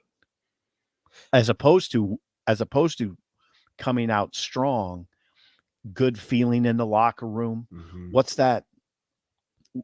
I mean, how would that be? I mean, it feels like that's a more important conversation with that number of newcomers than it ordinarily would be. You wonder about your locker room if they stumble out of the gate. I agree. I'm wondering. I mean, I remember, and this is why this topic is so hairy to get into, in my opinion, because I remember going back to last year, and I was filling in for some of the afternoon shows at the time and things like that, and I remember actually saying and going through the schedule as we're in a similar point close to the season starting now, and saying, all right, Illinois, first-year head coach, you feel good about that. Oh, yeah. You feel good about Nebraska against Fordham because that's going to be an easy win. You feel good about Buffalo. Buffalo could be a trap game, but you still feel like Nebraska has the upper hand. Then it was, you go on the road to Oklahoma, you're 3-1. Once again, we're having the same conversation. I know, it's hairy. It's so hairy because it's hairy. I sit here and I go, Nebraska's it feels like Nebraska's in so much better of a position this season and going into this season than they were in 2021. I think that's an accurate statement. But as people have pointed out on the text line, the common denominator is still the coach. The head coach. The head coach. Right. And as people also have pointed out through not even just early break, we've gotten the text a couple times already, but through other shows when we dove into this topic on previous days, this is the third offensive coordinator in 5 years. And when you put that number and actually think about that, that's not good. You can't be happy. Now, granted, Mark Whipple I don't know. might work out. Hold on though. Couldn't you look at it like this is the second offensive coordinator? I look at it more like this because Frost was the offensive coordinator when Troy Walters. Yes. Okay. Yes. Just like I looked at it like Bo Pelini was the defensive coordinator. It wasn't John Papuchis. Okay. It wasn't Carl Pelini. It was Bo Pelini. He was the defensive coordinator when he was the head coach. If there was an issue on defense, I would always laugh when people say, you got to start thinking about fire John Papuchis. Fire John Papuchis. Bo runs the defense. Papuchis then went to North Carolina.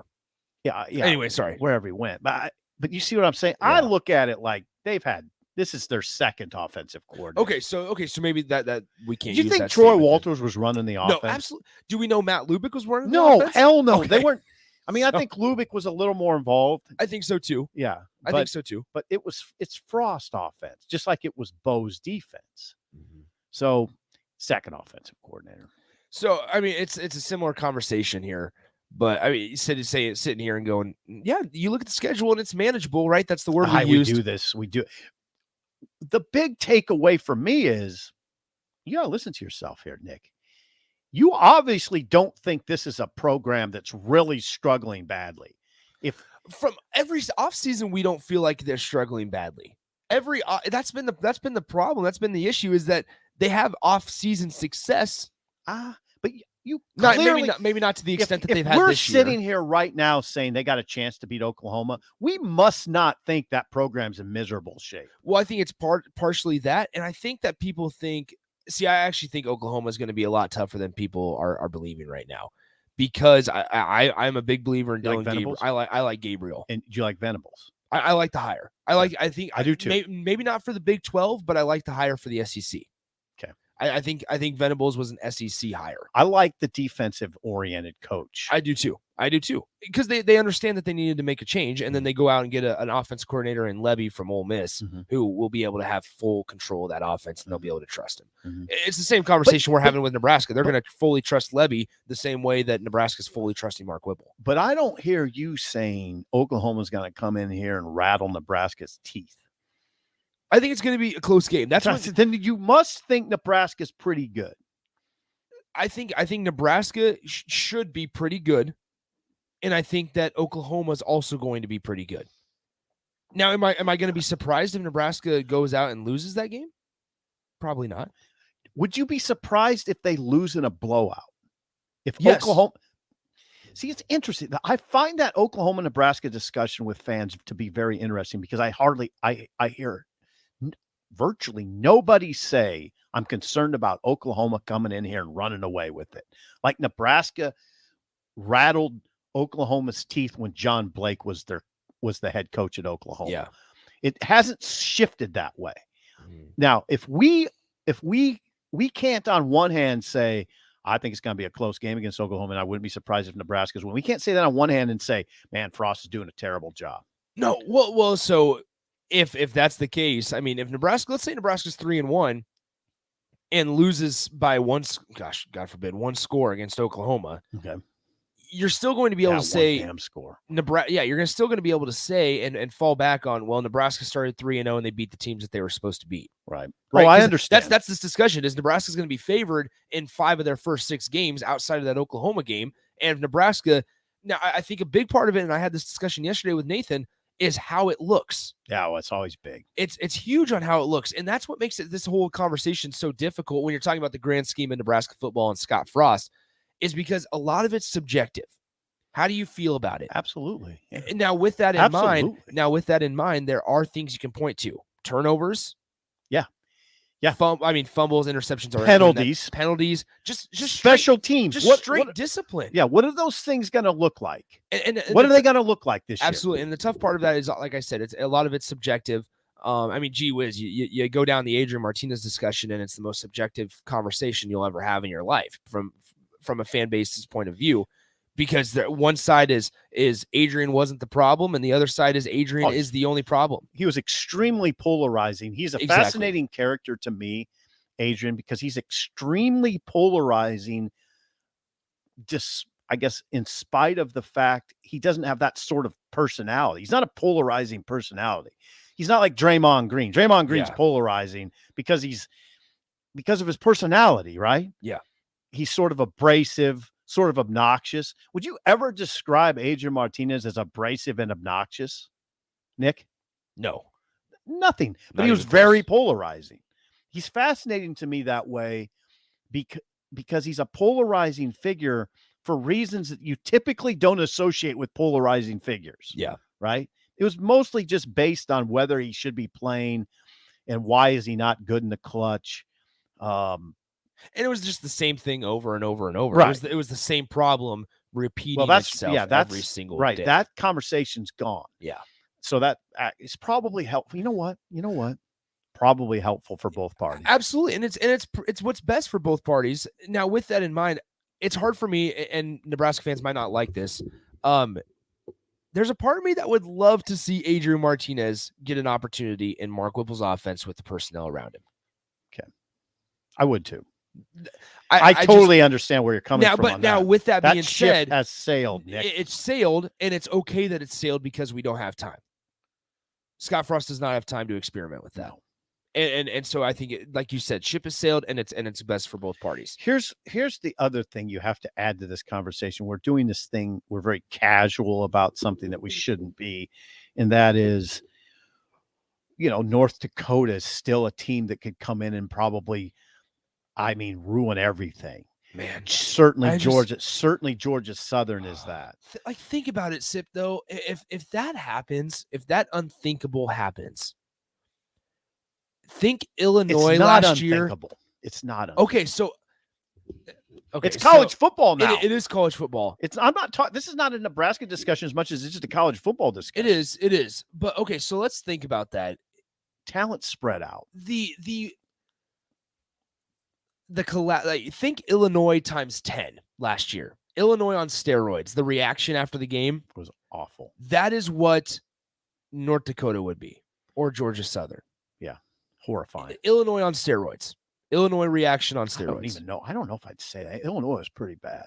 It was bad. That was a bad situation. But let's say you go out and go against Northwestern and you beat them like you're supposed to, and then you follow that up with a North Dakota loss. I get it, but would you be all that surprised if you lost in North Dakota and came back and beat Oklahoma? That's college football. I mean, I see. Like I don't know if an Oklahoma win equals out a North Dakota loss, right? Because there's been. I'd have to contemplate that. That's asking a lot. I just think in this world, we always talk about how talent's been spread out, even now down to the FCS.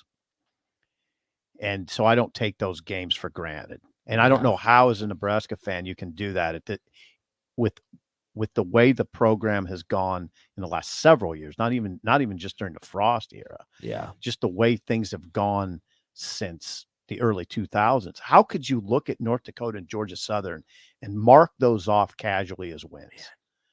How could you do that? I don't know. So I don't want to do that. I think we should all respect those programs, understand they could come in and mess everything up. Look at McNeese State back in 2014. Yeah, you don't have Amir Abdullah. No. You don't win that game. Yeah. You just simply don't win that game. Right? Yeah. Remember the end of that game? Oh, I do. Remember how scary that afternoon was? I remember I was down in Kansas City in Bass Pro Shops watching the Nebraska McNeese State game and thinking there's no way that Nebraska is losing to McNeese State or it's tied right now. It's one of those games where you're thinking, okay, Nebraska, this is where they pull away. Yep. No, I guess they didn't. Never did. This is where they pull away. No, McNeese State's here for good. Yeah. And then Amir broke I don't know how many tackles on a run and rescued everything. Yeah, it was a great play. All right, let's go and get to break. We'll continue this conversation on the other side. I want to hear your thoughts. 402-464-5685. We'll be right back on Early Break on the Ticket. Gaina Trucking is hiring CDL Class A and B drivers. Gaina Trucking guarantees a 40-hour work week year-round, and their strong team culture makes it not a job, but a career. Gaina Trucking offers health, vision, and dental insurance, 401k with company match, an employee assistance program, and other bonus programs. Build a better career today with great team culture at Gaina Trucking. Learn more and apply today at GainaTrucking.com. Mike Schaefer here for Trek CBD. Springtime is here, and that means you're outside more in nice weather and maybe even having garage parties with neighbors. The drink of this spring and summer isn't your typical seltzer. It's drinkable Delta 8. Yep, Trek CBD has drinkable Delta 8 seltzers with mango and lime flavors for 4-packs and 12-packs, coming in a variety of mango, watermelon, lime, and berry. They also have hemp-derived Delta 9 syrups to put in your beverages, and as always, the excellent Delta 8 gummies. Trek CBD, CBD done right. Join us this Thursday, June 16th for delicious food and sports talk at Mary Ellen's Food for the Soul. Doors open at 4 p.m. and we'll be there until 8. That's this Thursday at Mary Ellen's Food for the Soul at 28th and Pine Lake. I'm E. Strick, and I'll see you there. Spring is here. Are you giving your yard the best chance at being healthy and green? Call Penner Sprinkler and Lawn to get your sprinklers ready to go for the season if they haven't been working properly. They're also scheduling installs for new sprinkler systems if you don't have one. So make sure you contact them early to get a bid as soon as possible. Plus, they're your one place to go for 5-step fertilizer and pesticide application and lawn aeration. Call Penner Sprinkler and Lawn today at 402-413-1215. Hey, Steve. Welcome to Great Clips. Great Clips asks, what's the difference between good and great? Come on back and have a seat. Good asks you what haircut you'd like. I have all your details from last time. Would you like the same haircut today? Great already knows. With Clip Notes, we save your haircut details so you can get the same thing as last time, every time. Download our online check-in app today. Great Clips. It's going to be great. Working at Continental in Lincoln isn't a job, it's a career. And right now they've raised wages again and they're hiring for production operators at $22.07 per hour and other select jobs starting at $23.77 per hour, with wages growing up to $29.71 per hour. Continental also has salaried jobs available and great benefits, plus medical and prescription costs at very low premiums. Dental, vision, and life insurance are offered at no premium cost to the associates. To learn more or to apply, go to continental-jobs.com with keyword Lincoln. Come work at Continental today. Join Nebraska Public Media and Trailblazers in women's athletics Saturday, June 18th for a live event celebrating the 50th anniversary of Title IX legislation. Join me, Aaron Sorensen, along with three-time Olympic medalist and Nebraska volleyball standout Jordan Larson, plus Carol Frost, Peaches James Keaton, and Brenda Van Langen. Title IX, 50 years in the making, is Saturday, June 18th at 6 p.m. in the Coliseum at UNL. Free tickets are available at nebraskapublicmedia.org/Title IX. The Salt Dogs are back with the best lineup for a night out in Lincoln, including Fireworks Fridays. Every weekend homestand at Haymarket Park begins with baseball and post-game fireworks set to your favorite music. Baseball, a big light show, and the best view in town? There's no better place to be on a summer night in Lincoln. Lead off your weekend the right way with Fireworks Fridays. Get your tickets at saltdogs.com. Can I go to the sleepover? If there's any drinking, I want you to say, no thanks, not my thing. Mom. I promise you, your real friends won't care. Deal? I promise, Mom. They really do hear you. Did you pack your toothbrush? For tips on how to start the talk, visit underagedrinking.samhsa.gov. A public service message from the Substance Abuse and Mental Health Services Administration. Sponsored by DHHS and aired in cooperation with the Nebraska Broadcasters Association and this station. We stand on the shoulders of women who came before us. Women who fought for their own financial futures. And now it's our turn. Join us. Visit WeSaySaveIt.org and take control of your financial future by saving for retirement. A message from AARP and the Ad Council. This Well, good morning, little brother. is Early Break with Zip and Jake.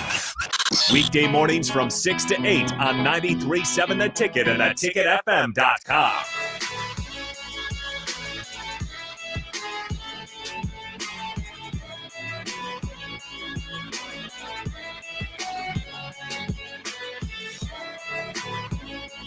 I got it. Welcome back in. Early break, 93.7 The Ticket, ticketfm.com. Almost through day number 4 of the Wake Up with Nick and Sip. Jake will be back on Monday. Yeah. Jake is on vacation. He'll be back. He will be back. Jake Sorensen. He'll be back. Crazy Jake will be back. With, I'm sure, a lot of cool stories from Lake Tahoe. Yeah, and I got to thank you. I think I don't know how often I've thanked you. I want to thank you publicly. You've done a wonderful job. Oh, thank you, Sip. Yeah, it's been fun. It's been a lot of fun. Yeah. I hope the listeners have enjoyed it. I think they have. Hopefully. The Vegas Bobcat weighs in. The Vegas Bobcat's been listening all week. Good stuff. Been texting all week. He said this about respecting North Dakota, Georgia Southern, Northwestern. You've seen the light, Sipple.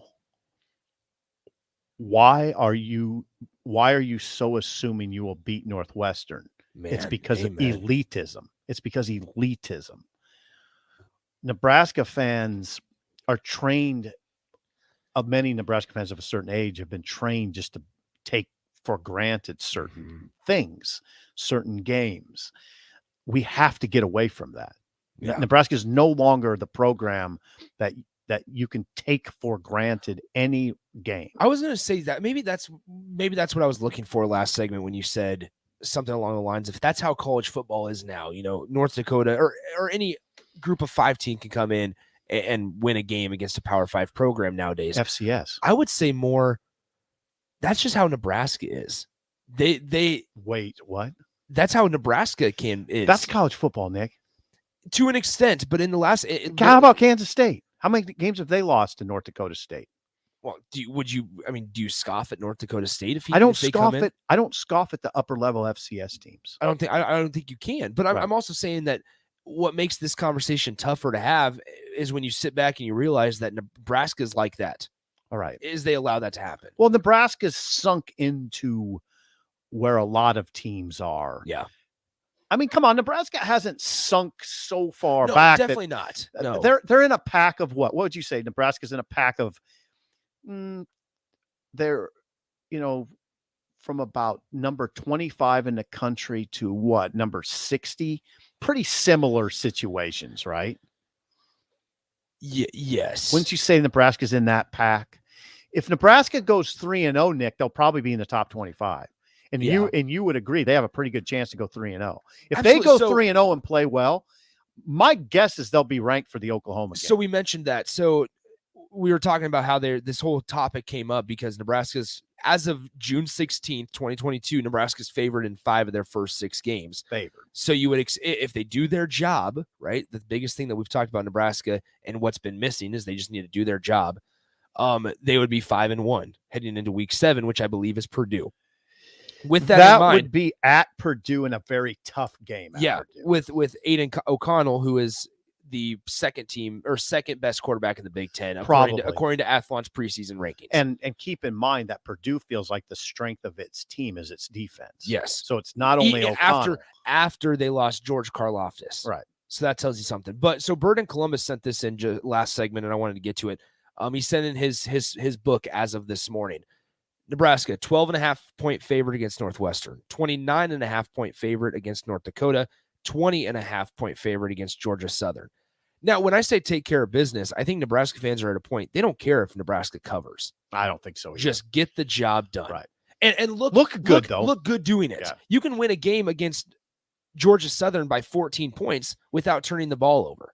Yeah, and you can look good beating Georgia Southern by 14. I think you can. Now, some people are going to push back on that, but I think you can. Now, look good enough. With that being said, you could probably beat North Dakota by 14 and turn over the football twice and commit penalty. Like there are ways, and that's kind of that's why I'm not tiptoeing, but I'm cautious entering this season, is because with the schedule being manageable, let's say Nebraska goes 6-6 this year.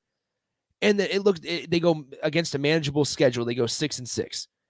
And at the end of the season, there's a possibility we go back and go, all right, what did we learn? How good did Nebraska truly look in those games?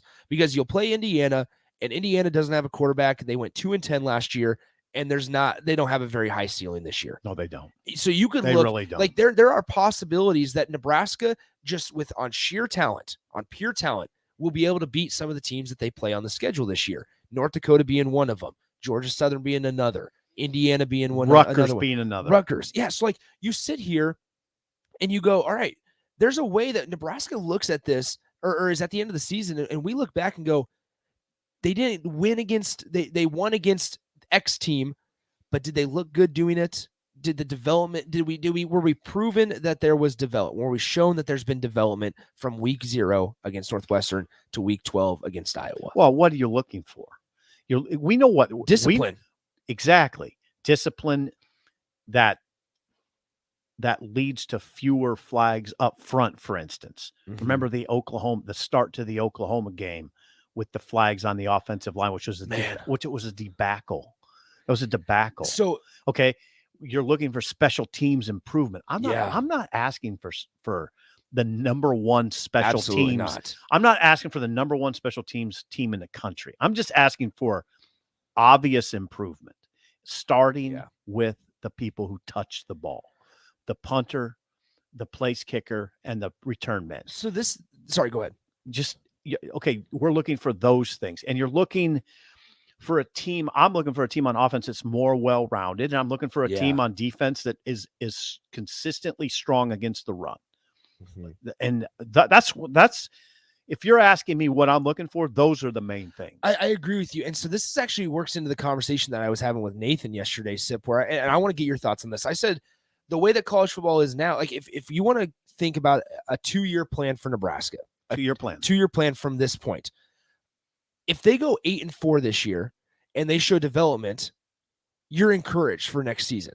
And what's in the Big Ten West, it's how do I get over that hump, right? Iowa's trying to get over that hump and to where they can become a consistent 10-win program and actually compete and not losing the Big Ten title by 40 points to Ohio State. How does Nebraska get over that hump? And I was telling Nathan yesterday, like this season, you want to see development from week 0 to week 12. And then because with the guys, whether it's the guys that are here for a couple years from the transfer portal that you got, or the guys that you bring in from high school and you develop, because then you're able to go with the way that college football is nowadays. You're able to go into the transfer portal and or pick a couple guys and go, what's one position that we're missing that we just need an instant impact that's going to take us to 10 wins? What's going to take us to a New Year's Six bowl? Think about it. Like if Nebraska is missing a running back heading or at the end of a season that they went 8-4, they're able to go in and get a possible Kenneth Walker type. Now, obviously, that's wishing upon a shooting star, basically, and there's a thin possibility that happens. But Nebraska's able to go into the transfer portal and go, our one or two missing pieces is a running back, is a special teams returner. Right. I get what, and that's saying. what takes Nebraska over the top. So, like this year, trying this year, that's why development is such a key. And Nebraska could go 6-6. And on paper, yeah, you won 6 games. You're going to a bowl game, which is the best finish under Scott Frost. But how did it look? And how does that leave you going into next season? Right. Well, a couple thoughts. First of all, Nebraska has shown it can go to the portal and absolutely and do good business. Absolutely. And yeah, that is a plus. If you didn't have that, if you were a team that, like Purdue, for instance, not really participating too much in that world, you look at this different. Nebraska's a full participant, an active participant, and has shown it can shore up deficiencies on its schedule on its roster, that way. Yeah. I mean, the one factor you left out in that discussion, if they can get to 8-4 and show progress and development, you also get another year with this staff. Exactly. And that's what people will hunger for. Frost, keep this staff together. Okay, they do what's needed for Frost to retain his job. The next part of that conversation is, okay, keep the staff together. Keep the staff together as much as you can. Now, if they get good, people are going to keep coming after Fisher. Yeah, Travis Fisher. They might come out, somebody could come after Mickey Joseph. Keep the staff together somehow. I think Whipple's at the stage of his career where he'd probably just as soon as a 60-plus-year-old just stay put. I don't know if Whipple would be on the move if Nebraska throws a 9-win season. Now, if people are coming after your staff, that'd be a good problem to have, but it'd be great if Scott can keep it intact. And I think I agree with you on Mark Whipple. It's not like he's going to go take a head coaching job at some group of 5 school. You wouldn't think so, or go back in the NFL. Yeah, you're absolutely right. All right, we're running a couple minutes late. We got to go. Yeah, we can maybe continue this conversation in the spillover with DP and J here in a couple minutes, but it's time to play the game show. Whoa. I got to mute one of these. How do you feel about MLB managers? I feel like that's a potential for embarrassment, but let's do it. Okay, let's do it. I apologize. Time to play a game show. 402-464-5685. Call now. It's time to shut up, Sipple. We've all been there. You're listening to the radio, and then that rage starts to grow inside of you. It starts to consume you. It gets to a point where you just want to yell, "Shut up, Sipple!" No, sorry. I'm sorry. Well, here's your chance. It's time to shut up, Sipple. Call now to play. 464-5685. Shut up, Sipple. Brought to you by Bagels and Joe. All right, call now. 402-464-5685 to play the game show. Win some bagels thanks to Bagels and Joe. Gus is writing somebody on the board. Sip's record, I believe you're 18-11. 18-12. 18-12. All right. We go to Pete on the Honda of Lincoln hotline. Pete, good morning. How do you feel about major league managers? Well, it's Keith, not Pete, and really good. Sounds good, Keith. Let me. It's all good. All right. Our apologies, Keith. All right. Keith. First one will go to you, Keith. I need to know, who is the manager for the San Francisco Giants? Gabe Kapler. Wow, how about that? All right, that's Sip, called trouble. Sip's in an early hole. It's called trouble. All right, Sip. Who is the manager for the Boston Red Sox? Oh. Former Cleveland manager, right? No. The manager for the Boston Red Sox? The Boston Red Sox. That must be Don Zimmer. Ever hear of Don Zimmer? Yes. I don't know who the manager. All right, of the Red Sox is. Keith. Do you want a chance to steal? I think I know it. Just for fun, I'm going to say Alex Cora. How about that, Alex Cora? Gus, did you know that? Sip in a 2-0 hole. All right, next one goes to you, Keith, for the win. Yeah, just put me out of my misery here. Who is the manager for the Washington Nationals? Davey Martinez. Holy smokes, that's a clean I got sweep. smoked. Congratulations. Well, we needed a quick game. We're up against Yowzers. Nice job, Keith. Stick on the line. You win bagels. And Joe, stick on the line. Gus will get your information. Thanks for playing. Thank you. How about that sip? That was embarrassing. It's hard for me to be embarrassed. Hey, man, that's go ahead. What? Give me disappointing. another one. Give me another one. All right, so let me think here. Who is the manager for the Houston Astros? Phil Garner. Dusty Baker. Thank you. Okay. Dusty Baker. Holy Dusty Baker. smokes. Dusty Baker? Yeah, Okay, that's Dusty right. Baker. New York Yankees. Billy Martin. My God. Billy Martin. Is he still the manager? No, not even close. He's getting in fights with Reggie Jackson in the dugout. Do you know who the Cubs manager is? The Cubs manager. Former player, former catcher. Don Zimmer. We're done. All right. Yeah. Spill over with DP and J's next. Stay with us. Early break on the ticket.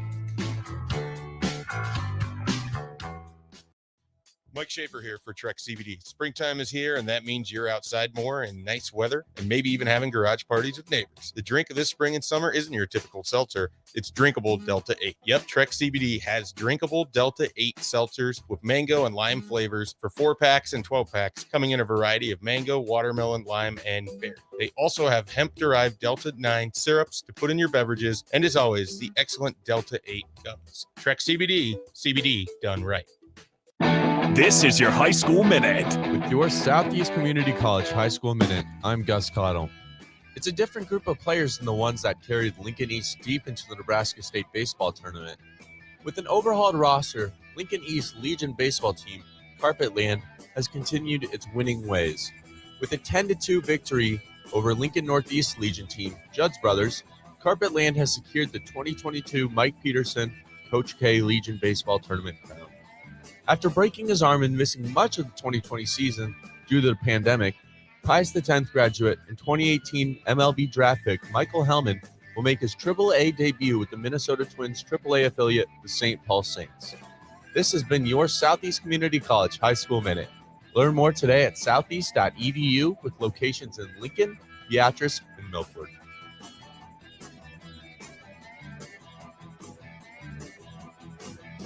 You know you want that smoky, tangy, sweet, and spicy sauced and tossed Wingstop. But you just brought a haul of groceries home from the store. It's cool. No one expects you to shop and cook in the same day. So let the flavor experts at Wingstop hook you up with mouth-watering wings, crispy tenders and thighs, fries and sides delivered to your door. You can always cook tomorrow. That's why the fridge was invented. Get it delivered at wingstop.com. Order your Wingstop online at 28th and Superior, 50th and O Street, and 29th and Pine Lake. Beatrice Bakery. They ship cakes all over the country. True story. But take a look inside their shop and you'd have no idea. This is a Nebraska product through and through. Not some massive production plant. Local people making delicious cake just for you. So go see them in their new storefront location in downtown Beatrice. Grab some grandma's fruit cake, some chocolate rum cake, or my favorite, the turtle nut cake. And say hi to Rick and the crew. Beatrice Bakery. Online at BeatriceBakery.com. Welcome to our world of yum. Hi, Sean Callahan here for Koppel Chevrolet GMC, and it's been a great start here to the year as 2022 new inventory continues to roll in. Our pre-owned lot remains full, and we are selling at a record pace. I was just down at Koppel talking about a new order for myself, and they let me know I can actually start ordering a 2023 here later this spring. So stop on in to get your new 2022, your pre-owned vehicle, or maybe talk about ordering here for 2023. Check them out online at koppelcars.com. You'll be glad you did.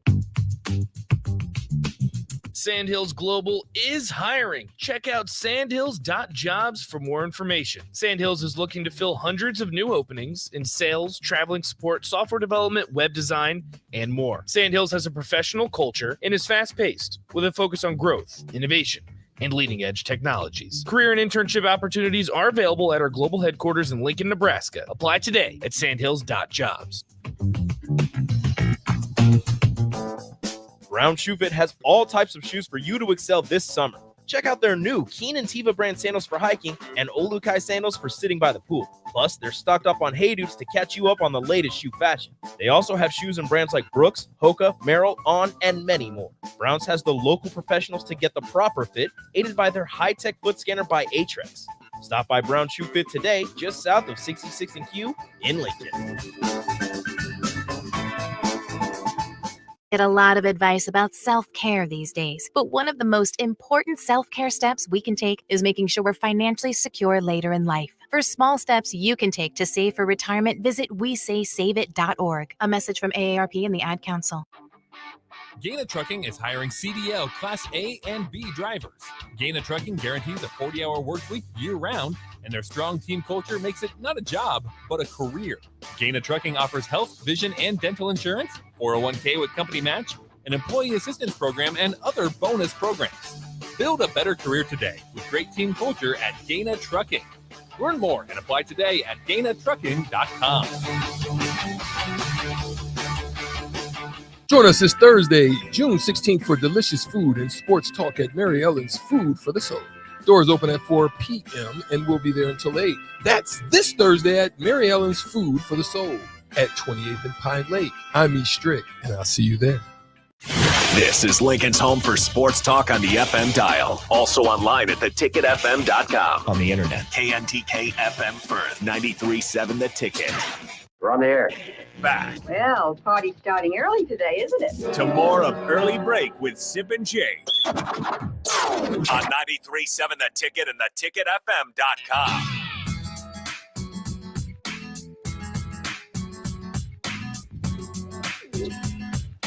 Welcome back into Early Break. Nick Sainer, Steve Sipple. We are now joined by Mr. Derek Pearson. Hello, DP. Good morning, gentlemen.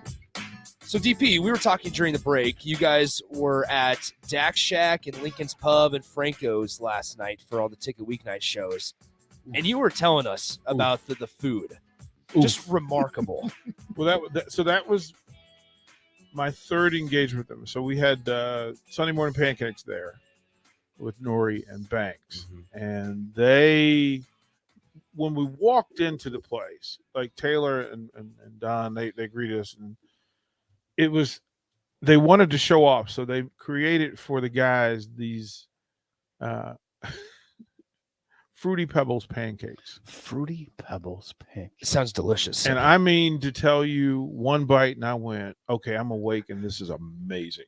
Like, this is had to sit back, take a breath. Like, this was amazing. Like, what sort of unicorn do you have working in the kitchen that came up with, Fruity Pebble pancakes? And it turns like perfect texture. Yeah. Perfect texture of cake and crumb and crunch with the cereal. It was amazing. Then they brought out these biscuit and gravy. So the traditional biscuit with the sausage gravy on top. But they said, no, that's not enough for you. What we're gonna do is we're gonna take some egg and we're gonna put the egg in there. Then we're gonna get some bacon crumbles and sprinkle that inside, right? And then the gravy.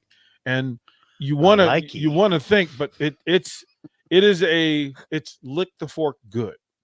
You want right, every last bit. So you understand where you feel guilty that you're in public and you've got your fork and you're don't feel guilty, like you're scraping the gravy off the plate. That's why you sit in the corner so nobody sees you. Right.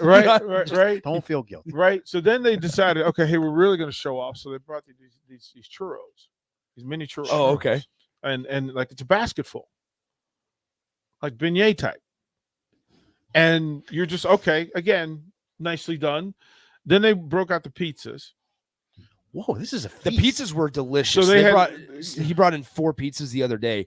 You just missed out. Bro. You just missed out. Delicious. They had the crab rangoon pizza, which I have no problem admitting. Like, I didn't think I would like crab rangoon pizza. No way, I'm out. Delicious. It was so tasty. What's up, Rico? Gus just asked, why do people not bring in pizzas at 7 a.m.? Pizzas at 7 a.m. is good. I'm with Gus on that. Are you big pizza for breakfast guy? Yeah. Well, there's the leftover from the previous night. Absolutely. There should have been some left, but we had the student broadcasters that night. Night. Devour. Yes. So I was like, no, okay, go get it. And of course, Reagan Henty, who swims, she's a diver, and she said, okay, we had no idea, but this crab rangoon pizza was on fire. Question, sir. Big question. I mean, we have to ask this question. What kind of syrup do you put on Fruity Pebbles pancakes? Oh, it was just the maple, but You it put was the maple But they on also had the strawberry Mhm. kind of glaze. Yeah, I would. Okay. Right. Okay. They have. So you several wouldn't different- have to put syrup on it. No, you didn't need to. But I'm glad they did. They have. I mean, there's fruit syrup. Like I would probably be tempted to put boysenberry on there. No, they had a Boysenberry? They had a strawberry and bananas pancake. Okay. Oh, that sounds good there. Yeah, which was insane. So they they had a full Sunday brunch, so you can get whatever you want, custom made. And then last night, so we had originally what we were going to do was to have the volleyball players down there, but they asked, hey, can we just take a break until August? I'm like, yeah, because that's why you're here. Exactly. Yeah. Don't worry about coming and talking to us. Go do your thing. But the guys from What's the Word, so Chancellor Brewington, Buddha Wright, Noah Pola Gates, they were doing What's the Word from the bar. Now they sat and Noah Pola Gates is joking. He's like, I'm at 188 and I'm trying to get to 200 pounds. And I said, well, post up here for a second and we'll get you covered. God, that'd be nice. He had I have to gain 12 pounds. He had the lobster roll. And he said, okay, I need to stand up and applaud this. Oh, really? Gee whiz. Noah Pola Gates. Yeah, Really? yeah, and it's cool. We think that they get everything all the time, but you recognize in that space that this was a big deal to them. To have somebody invite them in, treat them, and again, Taylor down at Lincoln's Pub, he was amazing. Yeah, and, he's a great guy. Address? 40 official address is 46th and Layton. It's underneath. They built those new apartments, the Layton District. It's called. I know. I'm off very 48th. For the listeners, So apparently, it used to be like a Hy-Vee or something. yeah, it used to be a Hy-Vee, like a small, like a Hy-Vee Homeland or Yeah. something, like one of those small, just pop-up Hy-Vees that they made into apartment complexes. And now these Dax Shack, Franco's, and Lincoln's Pub are all connected on the first floor. And Franco's, and you can when you walk into one, you can just walk down the Super hall. cool to each concept. One. Yep. And Franco's, first of all, I mean, they bought the 3 tacos, and they have like a taco kit, like you can order for 10 people, like a bundle. You can order for A 5 or bundle. 10. I think for 5 it's $50. For 10 it's $99 or Okay. something like that. And it's everything. Like it's a taco buffet, taco bar. But it was so good. And then they have a young lady there who we call the milkshake queen. And she makes each milkshake by hand. And I mean to tell you, thick, like it's the perfect texture to being almost too thick for the straw and thick enough for the spoon. Right? And she made a chocolate and strawberry swirl. So she put chocolate and strawberry in the same milkshake. And I mean to tell you, oh boy. And then they've got the smoothie machine. So the daiquiris come in, like, the smoothie, like, Yeah. looks like this. They've got like 5 Slurpee machines. Yep. But it's daiquiris. Not ices. Okay. But Not it's ices. daiquiris. They're daiquiris. They do have alcohol sip. And they have a thing called a Miami Vice. Thank you. That is the pina colada and the strawberry combined in one drink. Okay. Now Now I know there are happy hour. There is a happy hour. I was trying to find. they the actually menus. have a reverse happy hour. That's right. So from 9 to 12, they have a different kind of happy hour. Like I think it's like half off. Because I remember when he was in here the other day and I was talking to him, he was telling me about happy hour. I was trying to look for the menus and look on their website to find happy hour, so I didn't tell it wrong. I know it's between like 2:30 and 5 every day is 2:30 happy and hour. 5, and then they have a reverse one as well. Reverse one at end of night, and you can get all of. So you can get the milkshakes loaded. Like if you want to put something in your milkshake, you want to put something in your daiquiris, or you can have them without. And then they make these lemonades. Wow. Which they call them spiked lemonade. Okay.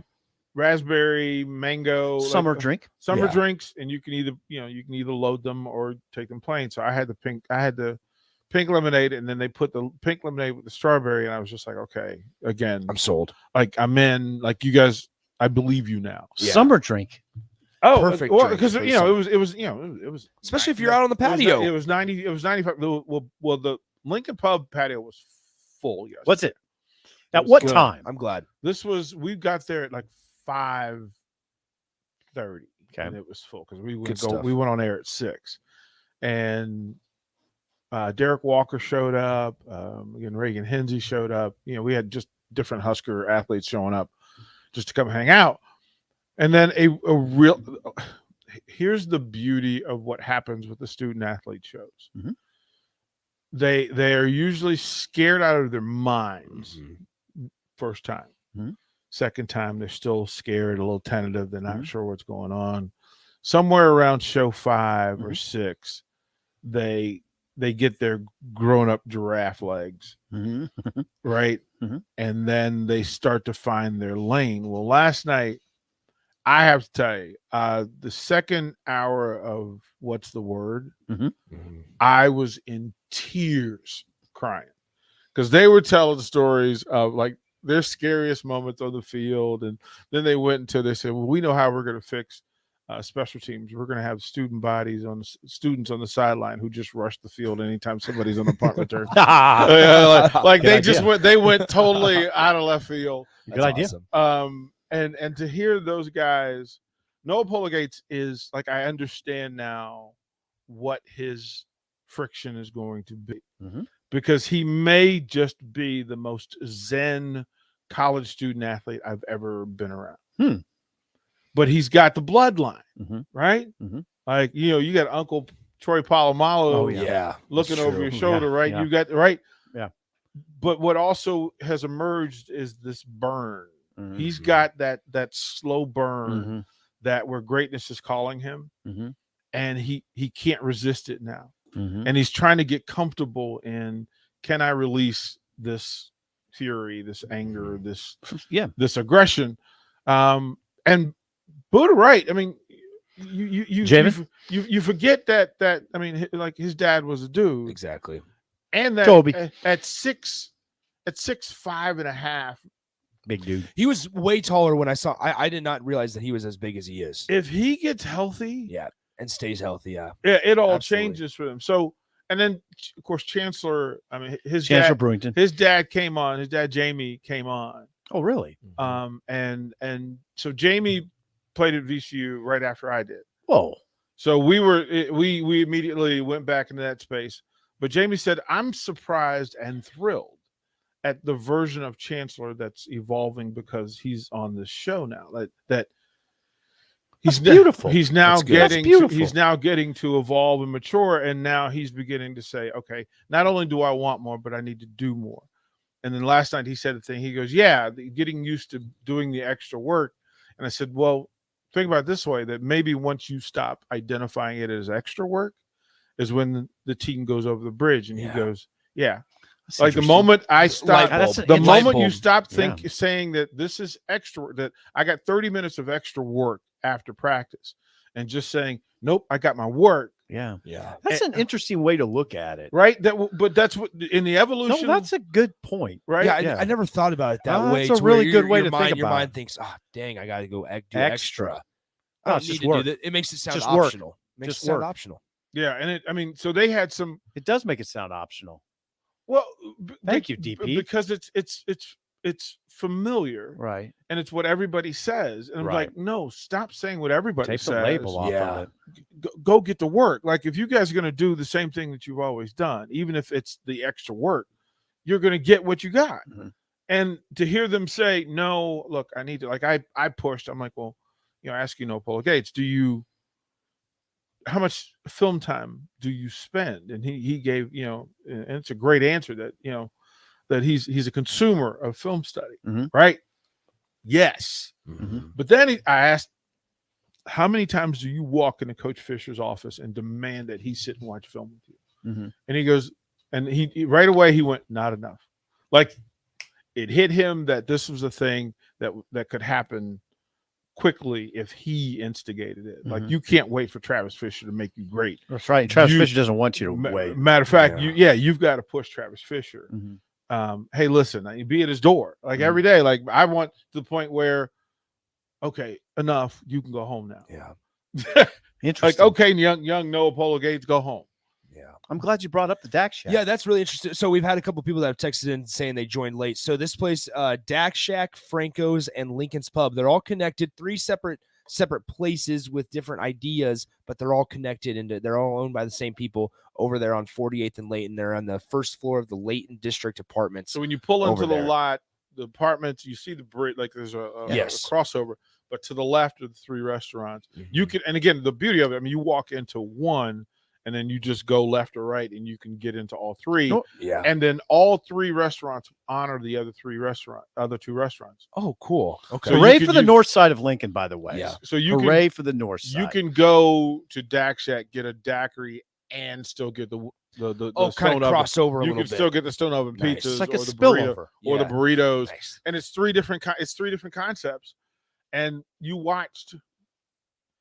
There were 3 different groups of customers, right? Mm-hmm. And you had Lincoln Pub. The patio was jammed. Grown folks, like Like 40 and above, Mhm. right? And they're there. Really?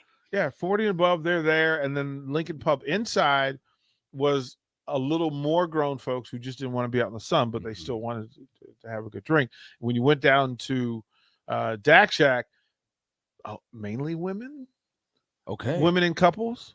Okay. There were a bunch of students and a bunch of like. It's a pretty good mix. It's a popular place right good now mix.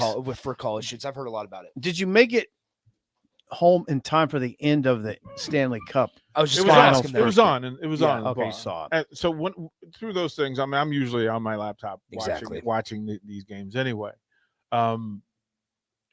And yeah, I thought I was going to drag, but because we didn't get done there, and the shows didn't end until 11. Oh, by the time we packed up and got everything, and then we came back here and dropped everything off. and here you are. Here I be. It's not extra Smiling work, and it's just shining. work. It's just work. It's just work. It's not extra work. It's just work. Yeah, work. just and, work. and it was great. Sat and probably talked to Derek Walker for a half hour. Yeah. And the word that came to mind in talking to him was resolve. Mhm. Resolve. That he had reached his point of enough. Mm. Right? When somebody says to you, you can't, it just not doing it. Like I'm not going to allow what was allowed. Mm-hmm. And to have, your senior guy step up and say, look, I'm coming back to do this, but I'm not coming back for no nonsense. I'm coming back. Yeah. And he's an Uh, accomplished senior guy. I mean, right? he's accomplished. Big part of what they need to do. and then he looks Accomplished in terms of he was productive. and he Yeah. looks strong. Mm-hmm. Strong is the word. But he talked about the young dudes being in town, They're here. right? And he's like, yeah, they're puppies. Man. Like he goes that sort of exuberance. Yeah. Yeah. So if you missed any of the Ticket Weeknight shows, head over to theticketfm.com. Or if you would want to watch them on the stream, you can go on to Facebook, YouTube. They're all archived there. Just last night, just scroll down a little bit or go to our YouTube page and make sure you go to subscribe. Twitter. There's some Yeah. nice clips on there. Exactly. Shout out to Harrison for putting in the Yeah. late night work to clip up Harrison. some of that stuff. Yeah. And then today and tonight, this afternoon, this evening is going to be big. We'll be at Mary Ellen's. That's right. Strick's going to be there. Yeah, we'll be at Mary Ellen's Food for the Soul. And that is at 27th and Pine Lake. It's in right next to Red Robin in the strip mall there. Okay. Right next to Red and Robin. I mean to tell he was on he had a smoker going this morning. Oh. If you have Boy. Sip, have you eaten at Mary Ellen's? Uh-uh. Oh, Sipple. So No, I don't so go out a me lot. and Mark are heading to the Salt Dogs game tonight. So we're Uh, doing kind of double duty. So uh, I might have to swing by Mary Ellen's before I go to the Salt Dogs So game. Mark's gonna set it up at 3, and then when they open at 4, Yeah. Strick will be down there. I'll be down there with Strick, and then Rico and Priscilla behind that. That's but right. we also have the What's the Word guys coming. We have Perfect. of course, Rashawn said he was going to stop by and get like just Southern food. And I'm just telling you, Strick, it's without a question the best fried chicken and catfish. Whoa, really? Whole lot Because of I'm always smiles, too. asking people, where do you get fried chicken in this town? Like good fried chicken. Mary Ellen's. Mary Ellen. Go Yeah. let Charles Phillips. Yeah, great Okay. dude. Okay, that's good to know. Charles Thank you. Phillips. too. Good fried chicken. Burnt it. No, this is great fried chicken. This is Real great. fried chicken. This is crunch and juicy fried chicken. Look at that. That face. Well, I always say the it. brisket. His brisket. I think he dare say he'd put his brisket up against anybody. There's not a zillion fried chicken No. places. There's not. And the best cornbread in the state. Yeah. Ooh.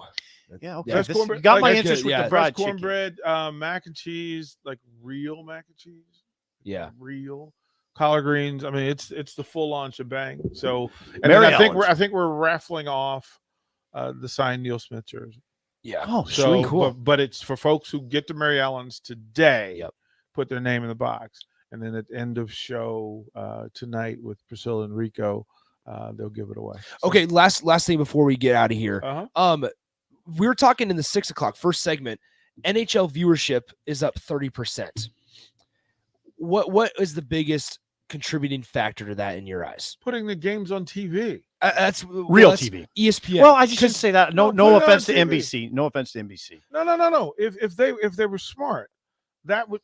I don't understand how your league, any league, has its championship and it's not on the big three network. Yeah. Right. Like I do. Why Big was four that network, happening? Big You four should- networks. you- Well, Gary you don't- Bettman was a bona fide bumblehead, and he made decisions that I didn't understand, Mm-hmm. and it didn't make sense. And then you got into the money aspect of it rather than the fan aspect of it. The fan experience was terrible, and then they put the games on stations you couldn't find. Yeah. Thank you for saying Like that. you I, couldn't I don't want people to say, "Well, Sipple, you're just an old man. You can't find something." It was hard to find. It was hard to find. Well, Well, it's hard to find now, but at least I know if I keep looking, I'll find it. TBS isn't hard to find. Well, no, but here's the thing: it's not. You got to remember, reprogram and deprogram. Back in the day, those were big four network events. Even when hockey wasn't at its apex, and now at least it's just like softball and everything else. If you put it out there for people to consume, they will. Exactly. If it's a good product. Well, what pro sport is not a good product? Let me think about that. For an entertainment from the entertainment standpoint, Some are more popular than no, others. some are better marketed than others. Mm. Where you make you allow people to know the players and the athletes that are involved. Yeah. Look, there's some very interesting hockey players. Great stories, great survivor stories. Folks who have gone through some really bad childhoods and gotten into the league. Folks who had some physical restrictions and figured out how to make this stuff work. But you don't know them. That was one of the things that I brought. Now this is marketing on a much smaller scale, but like that's what I was telling Sip is on ESPN. You're getting it on Scott Van Pelt every night. You're getting it talked about on SportsCenter every morning. You're getting commercials during the NBA Finals where other people. You're reaching a different market than the people that specifically went to TBS or TNT or NBC specifically for hockey. Well, the more a name is said to you, the more reactionary Yeah. you are to it, and it's just it in every sport. There are no lame stories of people who make it to the highest level in the greatest sports. There are no basic stories. I will say this though, DP. I was attracted to hockey without knowing the stories of the guys. Well, the game's the game, Right. Like I was attracted to the game. I don't know the stories. Well, it didn't matter to me. We don't track them the way that Canada tracks them through the minor league developments and That's otherwise. very true. Right? We don't track them, which is why. Or even the East Coast, where you have big schools like Boston and Who Boston do College. hockey. There's no college hockey where exactly. America gets to know Right. these athletes Notre before they Dame, become right. yeah. The people that follow. I mean, the people. Who's the guy? Peter. Who's the guy that does college hockey? I don't know this. But he promotes the college game Mhm. at the highest level of anybody in the country, so that they gather more fans.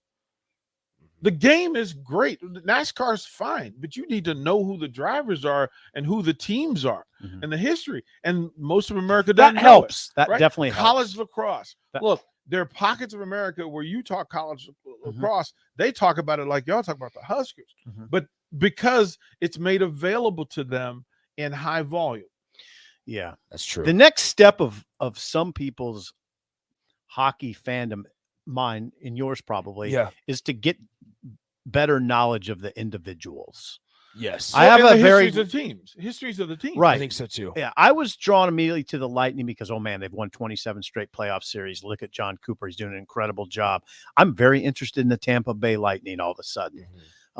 Sort of a pseudo fan, But I haven't made the step yet, DP, of, okay, I know the backgrounds of these guys. I But don't know. Through Tampa, your curiosity about Tampa, you will find commonalities in other teams. I started looking out. Bingo. I started looking Bingo. up Nikita Kucherov. Right. And then it went to the big cat. And Yep. then you're right. Then I there's grew some other up. guy. I grew up where we Stamkos, got Andre Yep. Vasilevsky. we got one hockey game a week on Saturday or Sunday.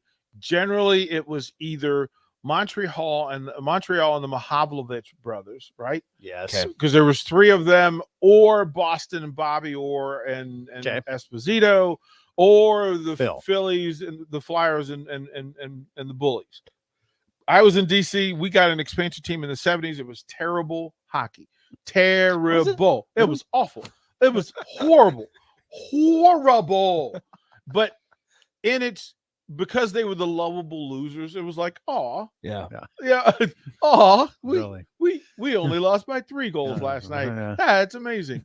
And then you finally get a guy, right? Mhm. And then you get Rod Langway, who played Rod for Montreal, Langway. right? Who then came in and was your defender, and Donnie Beaupre in the goal, or Ron Lowe, or Mike Marston, who's the first black player for Washington. So because you're following this bad Washington team, you learn Philly. Yeah. You learn the Rangers. St. You Louis. learn the Billy Smith and the Islanders. You learned all that stuff, and then it expanded to the great one and That's what's happening. Edmonton and Yep. that dynasty that was, Mhm. and then the Kings and the marketing machine. That's how today's hockey fan is going to learn. They'll get Yep. attached to Tampa or the Avs It'll or somebody, expand. and it'll expand from there. That's a good point. Before we get out of here, like you get attracted to Nathan McKinnon and Landeskog, and then you find out about McDavid, and you find out about Stamkos, and you find out about other guys. You got it. At other Steve Stamkos. Yep. Yeah. So You got it. that's a Thank really, you, DP. That's a really good point. That'll do it for the spillover and for us here on Early Break. Old School with DP, Jay, and Rico is next. Tomorrow's Friday, but stick with us all day today on Thursday. Come out to Mary Ellen's, all that good stuff. You'll hear about it. Big party. Plenty more today. Enjoy the rest of your Thursday. Me and Sip will talk to you tomorrow. See ya.